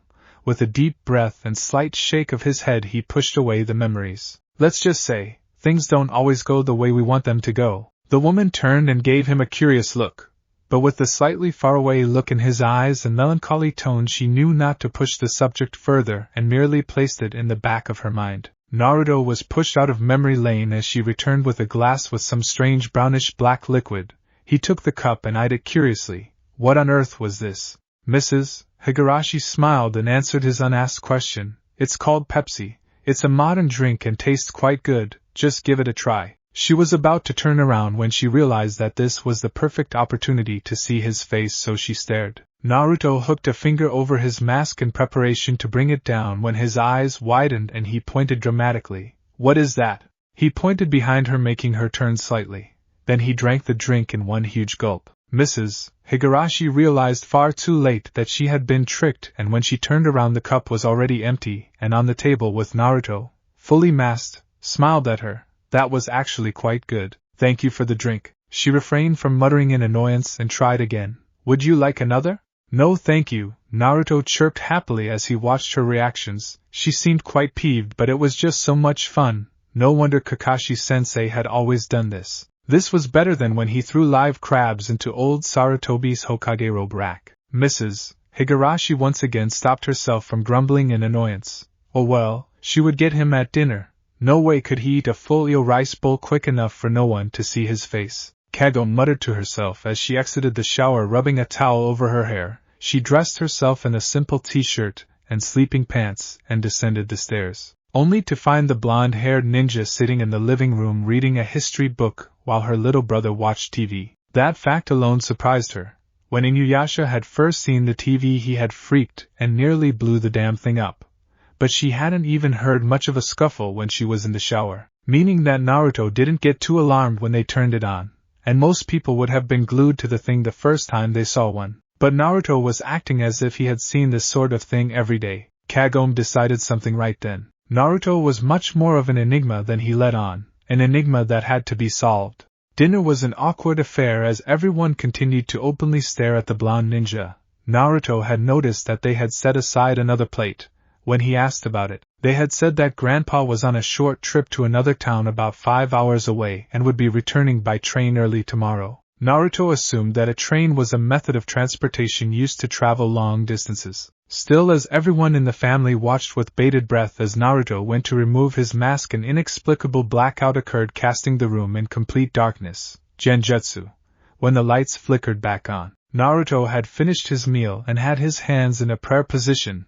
"Thank you for the meal," he said as he gave a short bow, leaving everyone to openly gawk at him. After that, everyone discreetly grumbled to themselves and ate their meal in relative silence.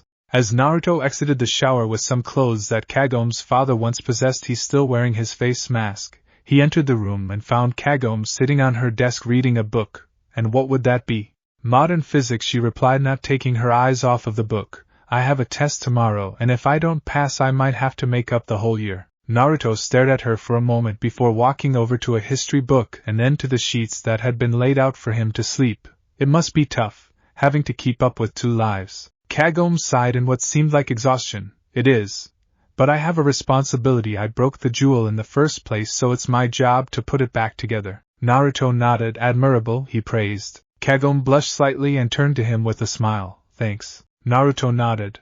"At what time do you leave the school?" Kagome looked at him strangely. "At around 2 o'clock. Why?" Naruto nodded as he lay back on the sheets. "Because you're gonna be giving me a tour of the city." Kagome snapped her head back at him. "I'm gonna what?" She refrained from yelling, barely. Naruto looked at her curiously. "You didn't really think I'd stay here the whole 3 days, did you?" "I wanna look around." Kagome sighed before turning back to her book. Naruto closed his eyes, and before he knew it he had fallen to the land of dreams. Or should he say into the realm of the Shurkan? He looked around for a moment before he once again found the woman that had started all of this. "Ah, hello, Midoriko." Midoriko smiled at Naruto as the young blonde made his way towards her. "Hello, Naruto," she greeted sweetly. Naruto smiled and sat down cross-legged before her. He crossed his arms and had a mildly curious look in his eyes. "Well now, to what do I owe the unexpected visit?" Midoriko's smile brightened. "I have been watching your progress from the few shards Kagome and her friends possess. I must admit you are surpassing my expectations, and I have to thank you for the additional training you are instructing them in, especially that Inuyasha boy. I wanted to contact you sooner, but I had to wait for you to come here because the demonic presence in the modern world is much weaker than in the feudal era." Naruto nodded and kept his smile firmly in place.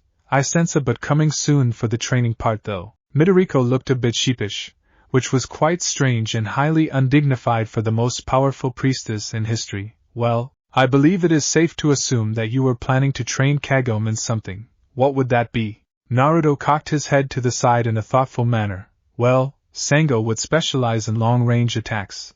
Inuyasha would be close-range, heavy combat. Shippo would have turned into something of a scout, and Miroku would be support. Kagome would have a balance of all of that. But I would have mainly focused on her close-range armed combat skills since she is the least efficient in that area aside from Shippo. And I believe one such as you would know the importance of both long and close-range combat for a priestess." He said the last part as he threw a pointed look to two-edged straight sword at her side. Midoriko nodded. "Indeed, I agree with that assessment, but one thing that you must add is a training regiment that would train her Miko powers. As of right now, Kagome's power is like a raging storm. She has power but has no idea how to call it forth. She has been doing it by sheer instinct and merely knows the basics of how to properly channel her purification powers into her arrows. She has so much power. I believe that she may very well surpass me with enough training. That had both of Naruto's eyebrows raised in surprise. Surpass you? That is difficult to believe. I do not remember Kikyo having been so powerful. So how has Kagome attained such strength? Midoriko gave a mild shrug. I am uncertain. It might be because Kagome possesses such a pure and compassionate heart. It might be because she was born with the Shurikon within her body.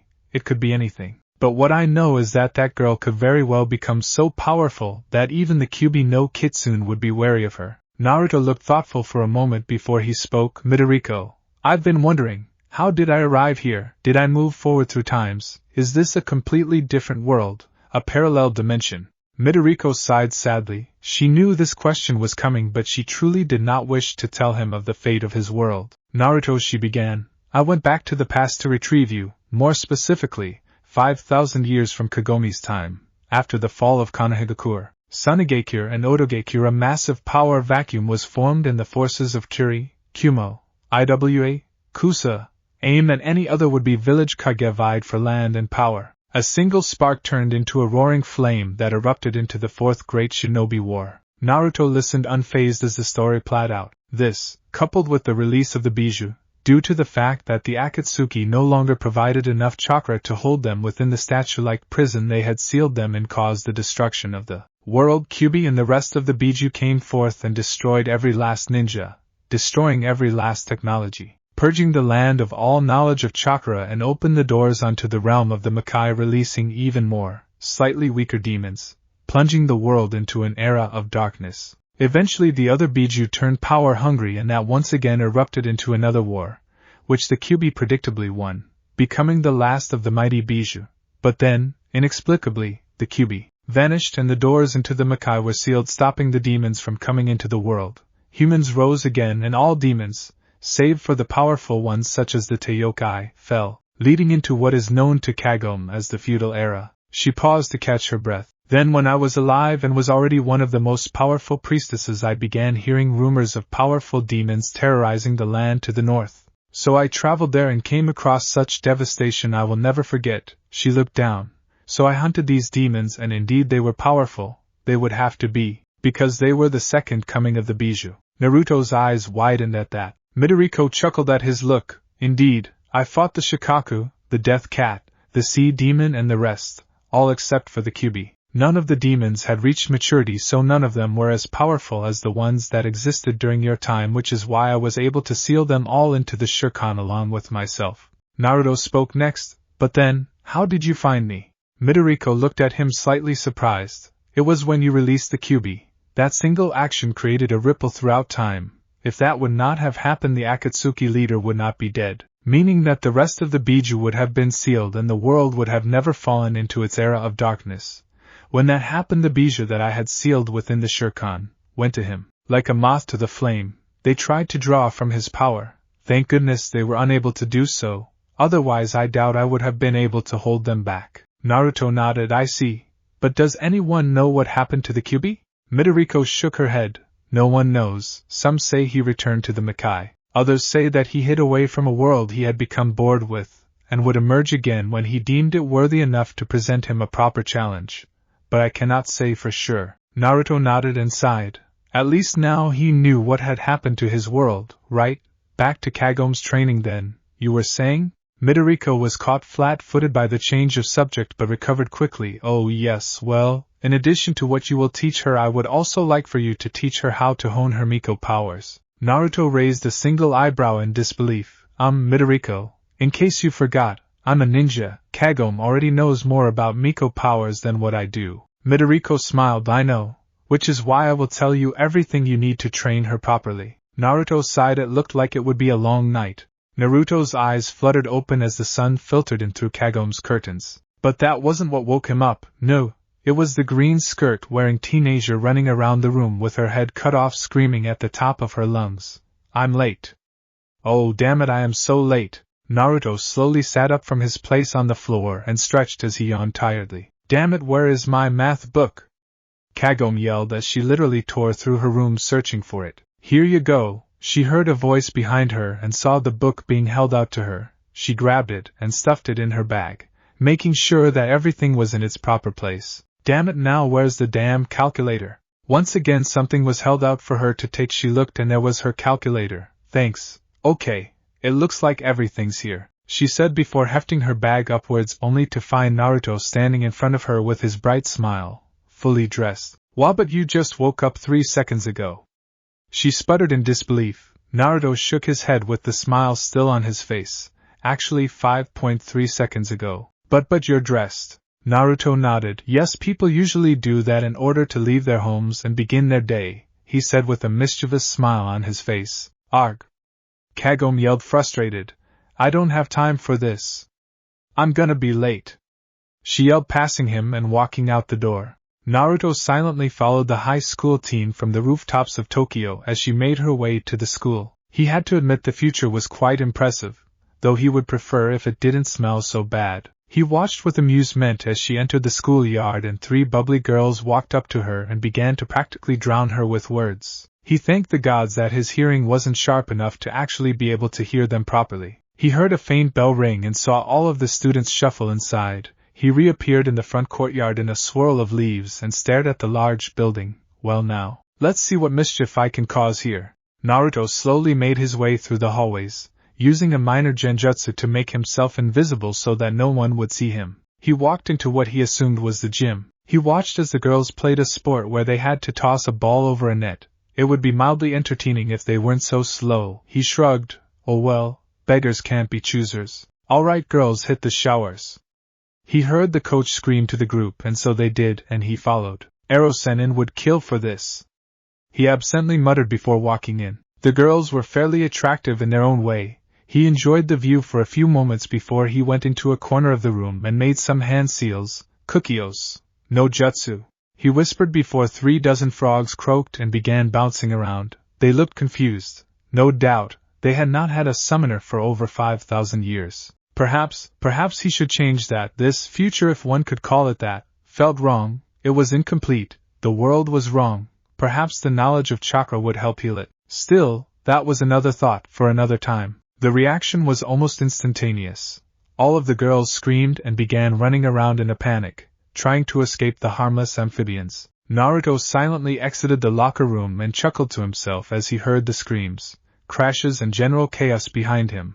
Hee. Priceless, he muttered before he vanished in a swirl of leaves. Let's see just how much chaos I can stir up.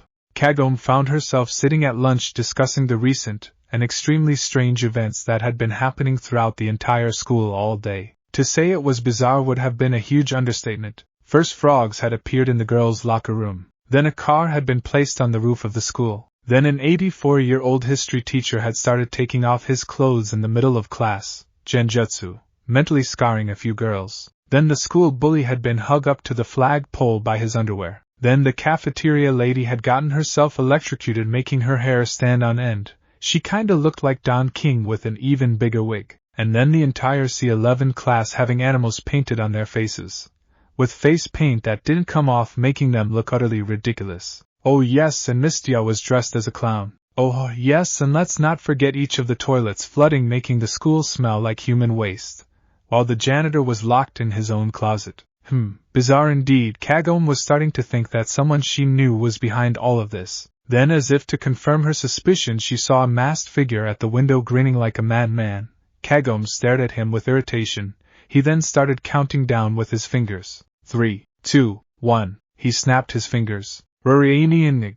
That was the sound of the school fire alarm going off along with the sprinkler system and everyone trying to rush out of the place in a complete panic. Kagome moved to stand, but before she could, she felt a hand grasp her shoulder, and the next thing she knew, she was outside the school, barely wet at all. She turned and glared at Naruto's smiling form. You've been the one causing all the chaos around school, haven't you? Naruto looked at her with a shocked and innocent face. What? Me? My dear Kagome, I would never do such a thing. He lied through his teeth, and Kagome had to wonder if he and Naruto were related somehow. She humphed and crossed her arms. Well, how did you know about the sprinklers then, and why did you do that anyway? Naruto shrugged. I got tired of waiting, and if you look around it says fire alarm right on the damn thing. If it's an alarm everyone would hear it. Kagome sighed. Well, now you're gonna have to keep waiting because I'm not leaving without my books. You mean those? Naruto asked as he pointed to her backpack that was lying a few feet behind him. She stared at the package, shocked beyond belief before she finally turned to him with an annoyed glare. How the hell do you do that? Do what? He asked innocently. Kagome sighed before walking over to her backpack and slung it over her shoulder. Alright, well, you said you wanted a tour, so where do you want to go? Naruto looked thoughtful for a moment. The library. What exactly are we looking for here? Kagome asked as Naruto scrolled through the thousands upon thousands of scrolls and books. He seemed intent on searching for something. He stayed quiet for a few moments before he finally answered, my past. Kagome stared at him in disbelief before he turned the corner, and she chased after him. Hey, wait up, what do you mean? Naruto didn't answer her. Instead, he continued to stroll past the scrolls and books, defiantly searching for something. A certain book then caught his eye. Ancient Myths and Legends, he absently murmured before looking through the index. Finally, he found what he was looking for. Kyubi no Kitsune. He scanned through the pages when he finally came across a photograph of a scroll written in a fairly archaic version of Japanese. Definitely ancient, even before his time period perhaps. Scroll of incantations said to have been written by the great demon himself. Interesting, he murmured. Can be found in the Mythology and Legends section of Tokyo Museum. He hummed thoughtfully. Kagome! He called. Yeah? She turned her head to him, looking away from a book she had been reading. Can you take me here? He showed her the page on the book. She looked at the page before turning back to him and nodded. Naruto smiled and put the book back. Thanks, shall we? Kagome nodded and they both left for the museum. As Naruto neared closer and closer to where the scroll was, he could feel the familiar tingle of the Kyubi's chakra at the back of his mind. It was faint, but it was still there. It appears this thing was indeed written by the beast, but to what purpose? Why would Kyubi write a scroll? It didn't make sense. There it is, Kagome said, pointing at a massive scroll held within a glass container. Naruto turned to it and began walking closer, all the while feeling the tingle in the back of his mind growing. When he was finally right in front of the scroll, he felt everything fade away into darkness. All except the scroll. The kanji blurred and warped together in a spiral of flames, forming the head of a fox that smiled maliciously at him. It appears you are indeed still alive, Naruto mumbled to himself. The fox gave a deafening roar before the fires faded and the kanji reformed. The world came back into view again, and Naruto found himself feeling the Kyubi's presence just beyond his senses. Naruto? Are you okay? Naruto turned and found Kagome looking at him with a bit of worry in her brown eyes. He smiled reassuringly. I'm fine, he muttered before turning back to the scroll with a serious expression. Just visiting an old acquaintance. He turned and strolled out of the museum, never once looking back at the faintly glowing scroll trapped in the glass, ignoring the silent whisper of "You will never be free of me," coming in a dark, foreboding tone within the deepest depths of his mind. Kagome dear, could you go down to the grocery store for me? Called Kagome's mother from the kitchen. Sure, Mom, she replied as she stood up and began looking around for some shoes to wear. Naruto, would you mind going with her? She called a few seconds later. Sure, I'll go. He directly behind the younger girl, making her jump so high she nearly touched the ceiling. She turned to him with a furious glare on her face. Stop doing that. Naruto smiled innocently. Doing what?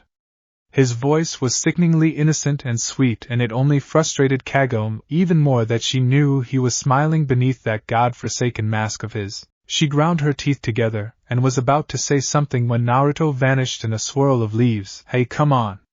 It's getting late. She spun around and found Naruto already waiting on the steps of the shrine with that god-forsaken smile of his.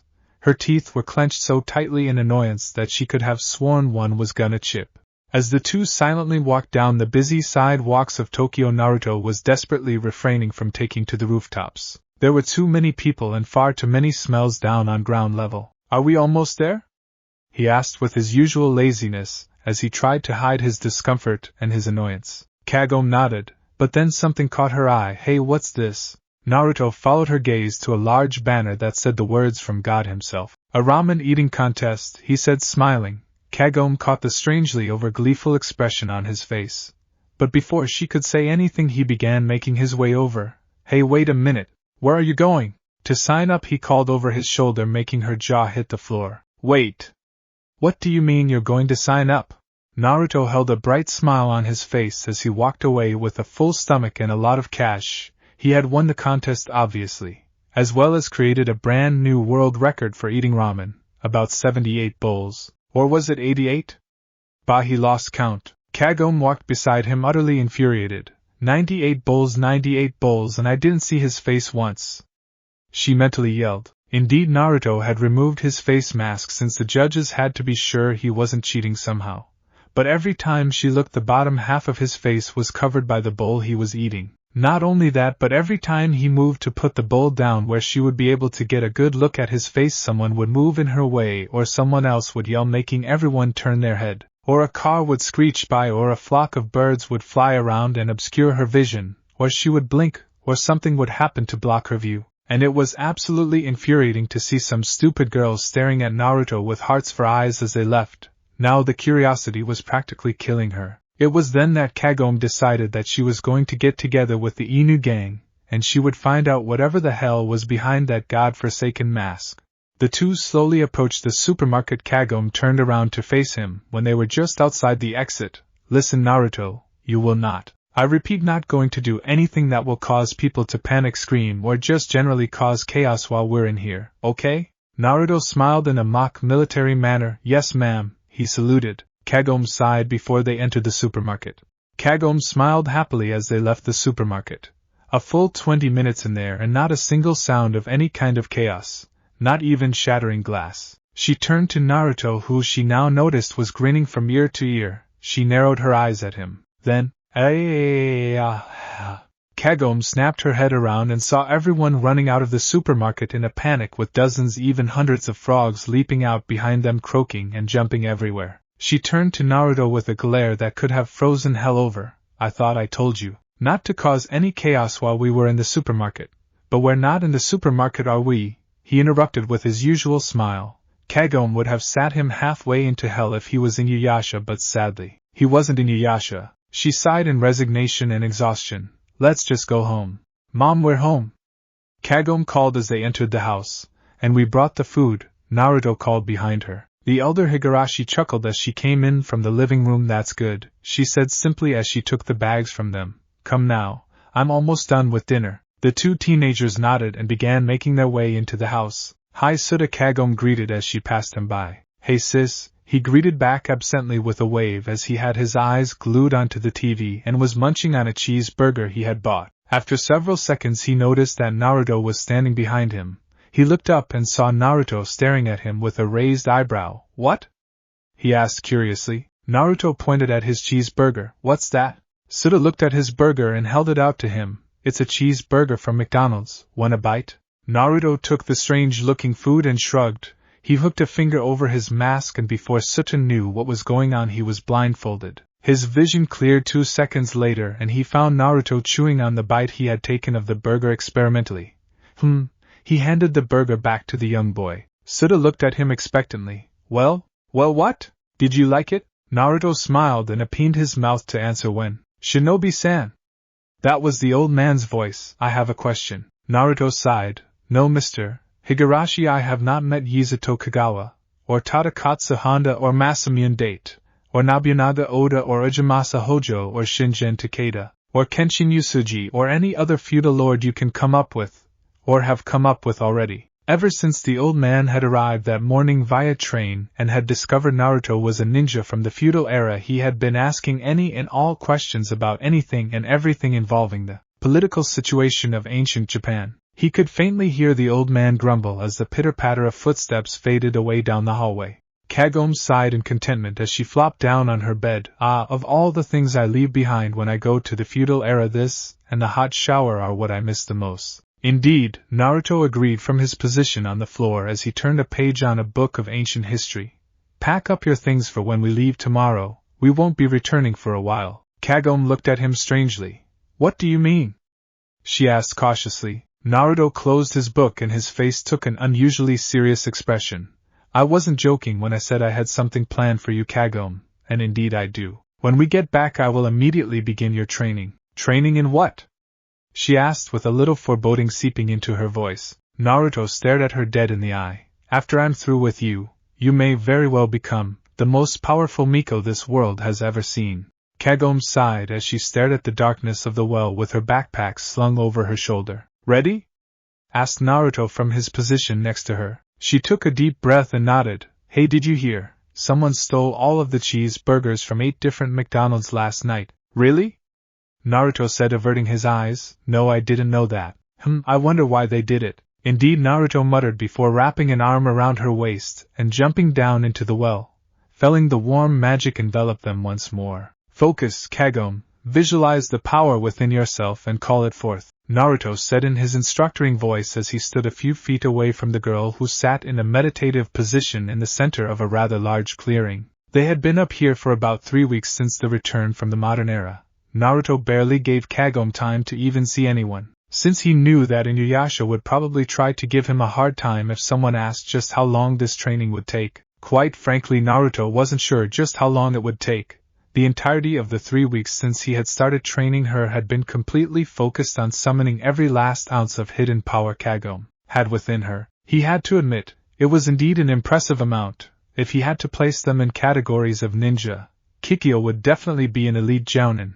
From what he had seen, from what little he had sensed from Midoriko, she was probably the equivalent of 2 or 3 Kages. In raw power, Kagome was already beginning to catch up. It was truly amazing in his opinion. Every morning he would spend about an hour instructing her on basic hand-to-hand martial arts. To put it quite bluntly, she sucked. She was physically weak. She had no sense of balance or footwork. Her reflexes were just slightly above average for a normal civilian in a ninja community. She didn't even know a basic counter. Basically, he was starting from ground zero in taijutsu. One good thing she did have though was excellent hand-eye coordination. Her experiences with the bow had made it so that she could focus on multiple things at once. He could be attacking with a simple punch combo and then come in with a surprise kick, yet she would always see it coming. That didn't necessarily mean she managed to block or dodge though. Her eyes would catch it, but her body didn't react on time. He was brought out of his musings as a surge of power came from the girl. Her hair was matted against her forehead with sweat, and her brow was knit together in hard concentration. Her breathing came out in short, ragged pants, and her entire body shook as pink wisps of Miko energy began surging forth. Soon the pink aura was glowing and whipping around violently. Good, now, all she has to do is learn how to control it, he thought to himself. Kagome. Stop now! He called out to the girl, but she couldn't hear him. Powers long unknown to her surged through her, clouding her senses and the outside world from her. She gritted her teeth and felt her power rising from deep within her. It started at her stomach, but then rose and spread to every last part of her body. Her skin tingled and the hair at the back of her neck stood on end. Furious wind arrived from nowhere and seemed to form a whirlwind around her, making her black locks rise. Kagome! You have to stop now! Naruto cried as he shielded himself of the harsh winds. Damn it! He cursed as he stepped forward, only to be shocked as his skin came into contact with her Miko energy. He reeled in shock and stared at his hand in disbelief. Smoke rose and he could clearly feel the sting of a burn as well as the sensation of skin and tissue healing rapidly. He narrowed his eyes. Kyubi, I must still have remnants of his chakra in me.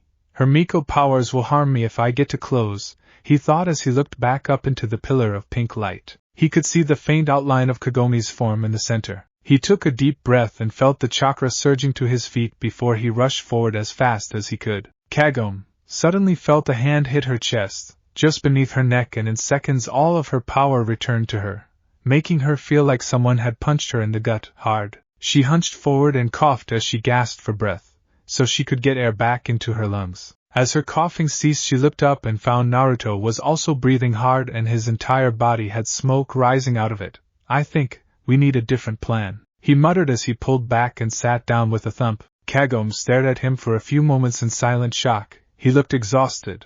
What the hell happened? Naruto blinked at her, and then looked around the clearing and gestured for her to do the same. Kagome looked around and found that everywhere she looked she could see the soft glow of Miko power. Her power. She turned her attention back to Naruto when she heard his voice. It's just as I thought. All the power in the world, but no control. She raised a curious eyebrow. What do you mean and why are we studying control?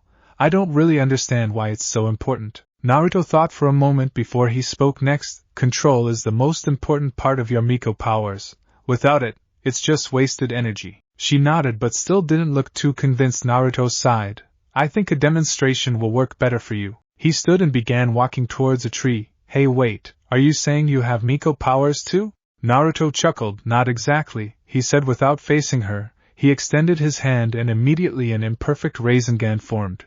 Kagome stared at the swirling energy in disbelief. Naruto then rushed at a nearby tree and slammed the Rasengan right into its bark. The wood groaned and the chakra acted like a wild blender, shredding and tearing away. When his attack was done, deep gashes and lacerations bit into the bark in a spiral formation about 5 inches deep. That's amazing, Kagome said with awe as she approached the tree. That was the imperfect version of the attack, all the power, with none of the control, he replied as he pointed to the tree. Now then, he spoke as he raised his hand and formed another Rasengan. A perfect one this time. Now observe what power can do when it's combined with control. He rushed forward and slammed the Rasengan into a different tree, and Kagome watched in astonishment as the tree gave about 3 seconds of resistance before it exploded and was grinded into tiny bits of sawdust. As the top half fell and crashed into the ground, Kagome could only stare in awe. Naruto turned to her again. Now do you see? Perfect control combined with power can lead you to greater heights than just power with no control or control with no power. Kagome nodded with a serious expression, but then it turned into a smile. Do you think you could teach me how to do that one day? Naruto chuckled. No, I don't think so, Kagome. He then turned back to the wilderness. Start the campfire. I'll be back in a little while with the food, he ordered before leaping away. Inuyasha grumbled as he sat inside of Kid's hut. Why the hell did he take Kagome to train? We should be looking for jewel shards, not waiting on those two. Oh, can it, Inuyasha? We've all gotten much stronger since Naruto gave us our different training regiments, Sango said from her position on the ground in front of the fire. Indeed, the incantations he has given me are amazing. Just yesterday I came across a low-level Oni, and I merely placed one of these on its head. He showed them a piece of paper with a few kanji on it, and immediately the creature's strength was sapped right out of it. Yeah, Shippo chimed in. And look at what I learned. The small kitsune leapt up and kicked Inuyasha in the nose, making the Hanyu growl in anger and annoyance. Why, you little! The Hanyu made a blind grab for the kid, expecting to grab him just like every other time, but to his surprise the little kitsune jumped over his hand with a spin and landed. Before Inuyasha could think, the little kid jumped and kicked him again, this time using Inuyasha's face as a platform to leap to the wall, and then catapulted across the room, landing on Sango's lap with a wide smile on his face. Faye, the Hanyu grunted, so you can jump, big deal. Shippo smiled still. But Inuyasha, just think, what if I would have had a stick, or better yet a knife? That stopped the Hanyu. Indeed, no self-respecting demon would even consider the little guy a threat, leaving Shippo with the ability to take them completely by surprise, and with that kind of agility he could cause some serious damage before they could get their defenses up properly. Still, he'd probably kiss Sesshomaru before he admitted it. Faye, still useless, he grumbled, though everyone noticed it was rather half-hearted. He then turned and began staring off into space again. How do you think he makes those, copies? The group looked at each other, and together they gave a shrug and a sound that sounded like I done know. Certainly is useful though, Shippo said. Yeah, Sango agreed as she thought up how efficient it would be for battles and labor. Indeed, Miroku also agreed with a dreamy expression on his face. Think of all of the women he could. His thoughts were abruptly cut off as Sango noticed the turn his thoughts had taken and promptly broke his neck with the Hirekatsu. Faye, idiot, pervert, all at the same time. Adults are weird. Mew? Kagome and Naruto sat around their campfire as the food cooked. Kagome had herself wrapped in a thick blanket to keep herself warm from the cold night air, and Naruto sat beside her. Kagome looked up, and for a moment she could have sworn she saw one of Kikyo's Soul Collector's genjutsu. Her heart leapt to her throat. Before she noticed it was a trick of the light, and she gave a sigh of relief, yet the increasing feeling of sadness gnawed at her. She decided to take her mind off of Kikyo by doing what she always does. She felt the tears beginning to form in the back of her eyes. Even now, with Kikyo presumed dead, she still felt as if she was in her shadow, always in her shadow. She could never really be sure if Inuyasha truly saw her when he looked at her, or just the rebound girl, since he couldn't get Kikyo. A mere replacement. She knew that she may very well start sobbing soon, and she didn't want to trouble Naruto with her problems. I think I'm gonna go for a walk, she muttered as she stood up and smiled at him with the same smile that always fooled all of her friends. Naruto turned to her with a single emotionless eye. Don't do that, he declared. Kagome blinked at him curiously. Don't do what? Go for a walk? Naruto continued to stare at her, his single blue eye, which currently seemed as cold as a glacier of the coldest ice, bore into hers. Don't even try to hide behind that mask, Kagome. I can see right through you. Kagome faltered for a moment as he stood and turned to face her fully. He walked forward and looked down into her brown orbs that stared at him with curiosity, apprehension, and even a little fear. He stared for a few more seconds before he took a breath and began. Your soul is clouded by sadness and hurt, Kagome. I can sense it. I can see it. She took a step back and averted her eyes. I don't know what you're talking about, she said with even less conviction than what she had within. Yes, you do, Kagome, and it's best you admit it. And face it, before that sadness and hurt turned to anger, he said in the same monotone drawl. His voice was hammering at her defenses. Already the sight of one of Kikyo's familiar soul collectors reopened old wounds which had just begun to heal, and now he was confronting her about things that she had kept to herself. Naruto continued as she stayed quiet. You are sad because of Inuyasha's love for Kikyo. You are hurt and betrayed, because of all the times he left you to go see her. The expressions of happiness and contentment his face held when he held her again in his arms as he did when they lived before Naruto. And you are insecure, because you fear he only sees her, only has eyes for her, only has love for her, even when his eyes lay upon you. Kagome sobbed and slowly sank to her knees, holding her face in her hands, and shook her head. Stop, please stop, she whimpered as sobs racked her body. Naruto's eyes softened for a brief moment before they once again became cold. This had to be done. He knelt down so he could be at eye level with her. You want him to love you, you want him to have eyes only for you, and you want him to forever place her in his past. You want to be his one and only love. He slowly moved in and whispered in her ear, somewhere deep, deep within you, Kagome, is a part of you that was somewhat glad when you heard Naruto killed Kikyo on MNT Hakurei. Kagome's eyes snapped open, and she roughly pushed away from him. That's not true, she nearly yelled at him as she backed away, until her back was pressed against a tree. Naruto reappeared in front of her with his cold blues narrowed. Yes, it is, he hissed. You know it is, and you hate yourself for it. When you heard that, you felt that Inuyasha might finally be able to move on now that she was dead again. You felt that he may finally look upon you with those eyes that he had when he gazed on her. Kagome shut her eyes tightly and try as she made, the tears still leaked out. Why? Why does he still love her? She's tried to kill him, she says she hates him, and yet he still loves her. Naruto finished for her. He slowly hooked a finger under her chin and lifted her gaze to meet his. He was smiling softly at her. It's okay to feel pain. It's okay to feel hurt, betrayal, rage, jealousy, all of those things, Kagome. You are not a saint, and no one is asking you to be, so do not hide behind a mask, because one day, the mask will break, and with it, so will you. She sobbed and felt Naruto hug her in a comforting embrace. Why doesn't he love me like he loves her? She sobbed into his chest. Naruto felt his shirt dampen and slowly stroked her hair. He does, the blonde said simply. But she began but was cut off. He loves you both equally, but for entirely different reasons. I don't understand. Naruto took a moment before he began. Inuyasha loves you both, unconditionally.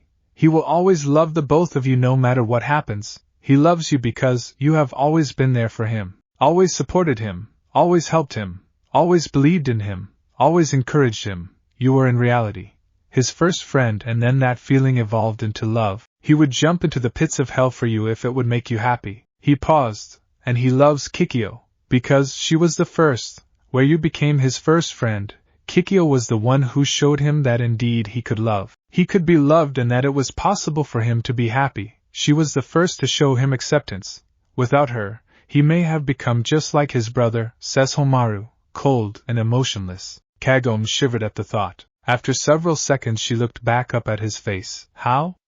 How do you know so much about us? Naruto smiled, and Kagome felt her vision go dark. Naruto carried her bridal style all the way back to camp. Because in a way, I have suffered the same fate. Naruto smiled as he stared at Kagome. For months they had been training up here on this hill. She had grown in all areas. She wasn't an expert, far from it in fact, but she had grown. Her control was now a little beneath what he had seen from Kikyo and far below from what he had seen from Midoriko, but compared to what she had before, she had improved exponentially. He had continued to make clones and sent them to Inuyasha and Co., back at Keed's village in order to continue his instruction with them. But that was not the extraordinary part new. The extraordinary part was the sheer amount of power she held. If he had to guess, she was just beneath Midoriko. Given a few more years and she may very well surpass her, just like the great Miko had said. Good, you've gotten much stronger since we first arrived. Kagome smiled and blushed at the slight praise. So what's next? Naruto shook his head. Nothing, I have already taught you everything you need to know. You just have to build on it and refine it on your own. Kagome blinked and stared. So you mean we're done? Naruto nodded. It took a few moments for Kagome's mind to catch up with what was said, but when it did she gave an ear-piercing squeal of delight, and jumped up once clapping her hands. Before Naruto could say anything he felt himself being embraced in a spine-snapping hug. Thank you, thank you, thank you, thank you, thank you. She squealed, making his ears ring. He chuckled slightly and gently pried himself free. Well now, I think a reunion is in order, isn't it? She nodded with a smile on her face and immediately went to go pack up her belongings. Ever since their conversation she seemed more at peace with herself. It was a subtle thing, but for one who had known her it was clear as day. She flowed with a strange feeling of contentment, and glowed with a new happiness that simply wasn't there before. He smiled at her form. He was able to heal or at least treat the wounds of her heart, and now, all he could do was watch and wait for the situation to play out. Kagome! Came Shippu's cheerful reply as he ran forward and lunged into the girl's arms, his new speed and leg strength giving him enough power to nearly knock her over. In fact, if it wasn't for the hand-to-hand training she had done with Naruto over her 4-month period, she was pretty sure he would have. Hey Shippu, you've gotten stronger there, she remarked as she held him up and smiled down at him. The little kitsune beamed at the praise, no matter how small it was. Yup, Naruto's been helping me train my speed. Kagome blinked. How? He's been training me all 4 months. Naruto made a shadow clone and shook his hand with a smile on his face. Hello me, he greeted and dispelled the clone. Kagome stared. Oh, I forgot about those. He smiled and ruffled the young kitsune's hair. Shippu, I have a gift for you. The little kit looked up with wide eyes at Naruto from his perch in Kagome's arms. You brought me something? He asked with what appeared to be astonishment. Naruto nodded and reached behind his back and pulled out a large dagger, that for someone of Shippu's size would be considered a decent-sized sword. The sheath and hilt were an identical blood red and were embroidered with a golden fox. It had been one of the few gifts he had received during his life. This one, he had gotten from Tenten, on his 16th birthday, just 1 year before they were all killed. Shippu took the blade with shaking hands and held it firmly. Thank you. It's beautiful, Kagome breathed as she stared at it. She looked back up at Naruto, who seemed to have a faraway look in his eyes. Where did you get it? A friend gave it to me, he said, shrugging off the sad thoughts. Kagome and Shippu could have sworn that he had looked 80 for a brief moment, but it was gone so quick they just chalked it up to a mere trick of the light. Kagome-chan. All three turned to Sango as she ran up and hugged Kagome. If it wasn't for Shippu's reflexes and new jumping ability, he would have been crushed between the two women, but he merely jumped, backflipped and landed on Kagome's shoulder, his new dagger firmly in hand. It's so good to see you again, Sango cried as she hugged Kagome tighter. Kagome returned the gesture with a bright smile on her face. You've made sure Moroka's kept in check while I've been gone, right? She asked with a giggle. Lady Kagome, you wound me, the voice of said monk declared in mock hurt, making Kagome giggle. It's nice to see you, Moroka, Kagome said as she hugged the monk, though she made sure his hands were a safe distance away from her rear. They smiled at each other as they pulled away. Faye, nice of you to finally decide to come back. The gruff voice, red clothes, crossed arms and half-hearted scowl. Yup, that was indeed Inuyasha. Ignoring his gruff tone, Kagome smiled at him. It was a smile that left the brash Hanyu stunned. This smile had something he had never seen before. Her smiles were always beautiful, but now, it seemed almost radiant. He was spared from his awkward moment by Naruto, who decided to speak up. Well now, I'm proud to say, you've all passed Naruto's boot camp, with flying colors, and so, I've decided to give you all some gifts. He then tossed everyone except for Shippu and Kagome some wrapped packages. They each caught theirs and began to unwrap them. Sango appeared hers to reveal an entire set of kunai and shuriken, with special ninja wire as well. Miroku opened his to a strange glove or gauntlet of sorts, and Inuyasha got 2 arm bracers, blood red, with hints of gold carved into it. They each stared at their new gifts curiously. Naruto cleared his throat and began, Sango, those kunai, knives I gave you were forged from pure obsidian, a volcanic stone that is sharper than any ordinary katana. Miroku, the glove has a small ink cartridge in the thumb, meaning that you can make the seals on the spot, without having to worry about ink and brushes getting everywhere. Just make sure to refill it every few times, okay? Kagome furrowed her brows. An ink cartridge? But those weren't invented until the typing machine came in, and even those were larger than that. She stared at the blonde's back. Just who or what are you, Naruto? Inuyasha looked at his arm bracers strangely. Naruto decided to elaborate. They're made from a special metal, almost unbreakable by any conventional weapon. You can use them to block and to basically hit someone with enough force to break their neck. Also, if you gain enough skill, you can block your opponent's swing, and then get them off balance as you use your free hand to swing the sword. Inuyasha smiled as he clamped the metallic bracers onto his forearms. They matched with the fire rat robe almost perfectly. Naruto looked at the members of the group with a small smile on his face. Well now, I believe we have a jewel to complete. Naruto snarled angrily as he paced within the walls of his hidden fortress. That human, that Naruto was becoming a nuisance. No, not a nuisance, a threat. The skills of the monk and slayer were of no consequence. A few new tricks would do nothing to him except cause perhaps the occasional nuisance, but they were still barely worth his time. He had been spying on them the entire time, their skills increasing by leaps and bounds. Before, he could always count on Inuyasha's brash and foolish style of charging in head first without a plan to give him the advantage, but not anymore. The Hanyu had learned the meaning of the word patience in a fight and the value of a plan. Of course, this in itself did not concern him, since he could always kidnap Kagome and the Hanyu would throw all caution and reasoning out the window. But now she was powerful. She may even have the power to defeat him. And not only that, but he knew nothing of the ninja himself. One thing Naruto always prided himself over was the knowledge of his enemies. Inuyasha's weaknesses were Kikyo and Kagome. Kagome's weaknesses was Inuyasha and the love of her friends. Sango's weakness was her love for Kahaku, the young boy that he had as a servant. I'm unsure as to whether or not Kahaku was still in Naruto's service after the MNT Hakurai adventure. If he wasn't, then, well, it's called fanfiction for a reason. The monk's weakness was his feelings for the Slayer, and the fear he had of his wind tunnel. Even the great Sesshomaru had a weakness, his feelings for the human girl, Rin. But this ninja, this Uzumaki Naruto, revealed nothing. He was nothing, no past, no family, not even a reason to help this group. Yet he was powerful enough to possibly pose a threat to Naruto's now perfect form. Indeed, he was no fool. Anyone with eyes could tell he had been holding back a great deal of his power. Kagura watched her master pace back and forth as she tried to hide her growing amusement. She enjoyed watching him squirm. The bastard deserved far worse. In all reality, she wished she could simply send her dance of blades and slice him up herself. But she knew she wasn't strong enough for that. No, she merely had to wait, and hope she survived long enough for someone else to destroy him. Naruto turned and saw Kagura's slightly amused expression.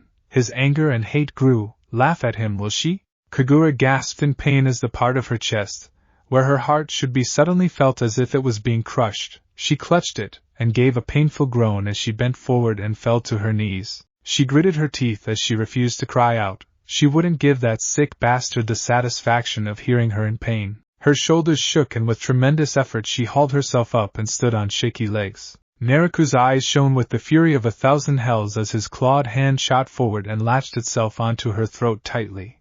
Kagura grabbed onto his wrist in a futile attempt to loosen his grip. Naruto bared his fangs and brought her face close to his. Well, Kagura, since you seem to find this situation amusing, how about you take those low-level fodder out and fight? He threw her with a dismissal toss clear across the room, making her crash into the wall hard. And you are not to return unless the Hanyu Miko or that ninja are dead. I don't care which. Should you fail, know that I will kill you. She painfully stood and swallowed her pride as she bowed. Yes, Naruto. She slowly turned and walked away with what little dignity she had left.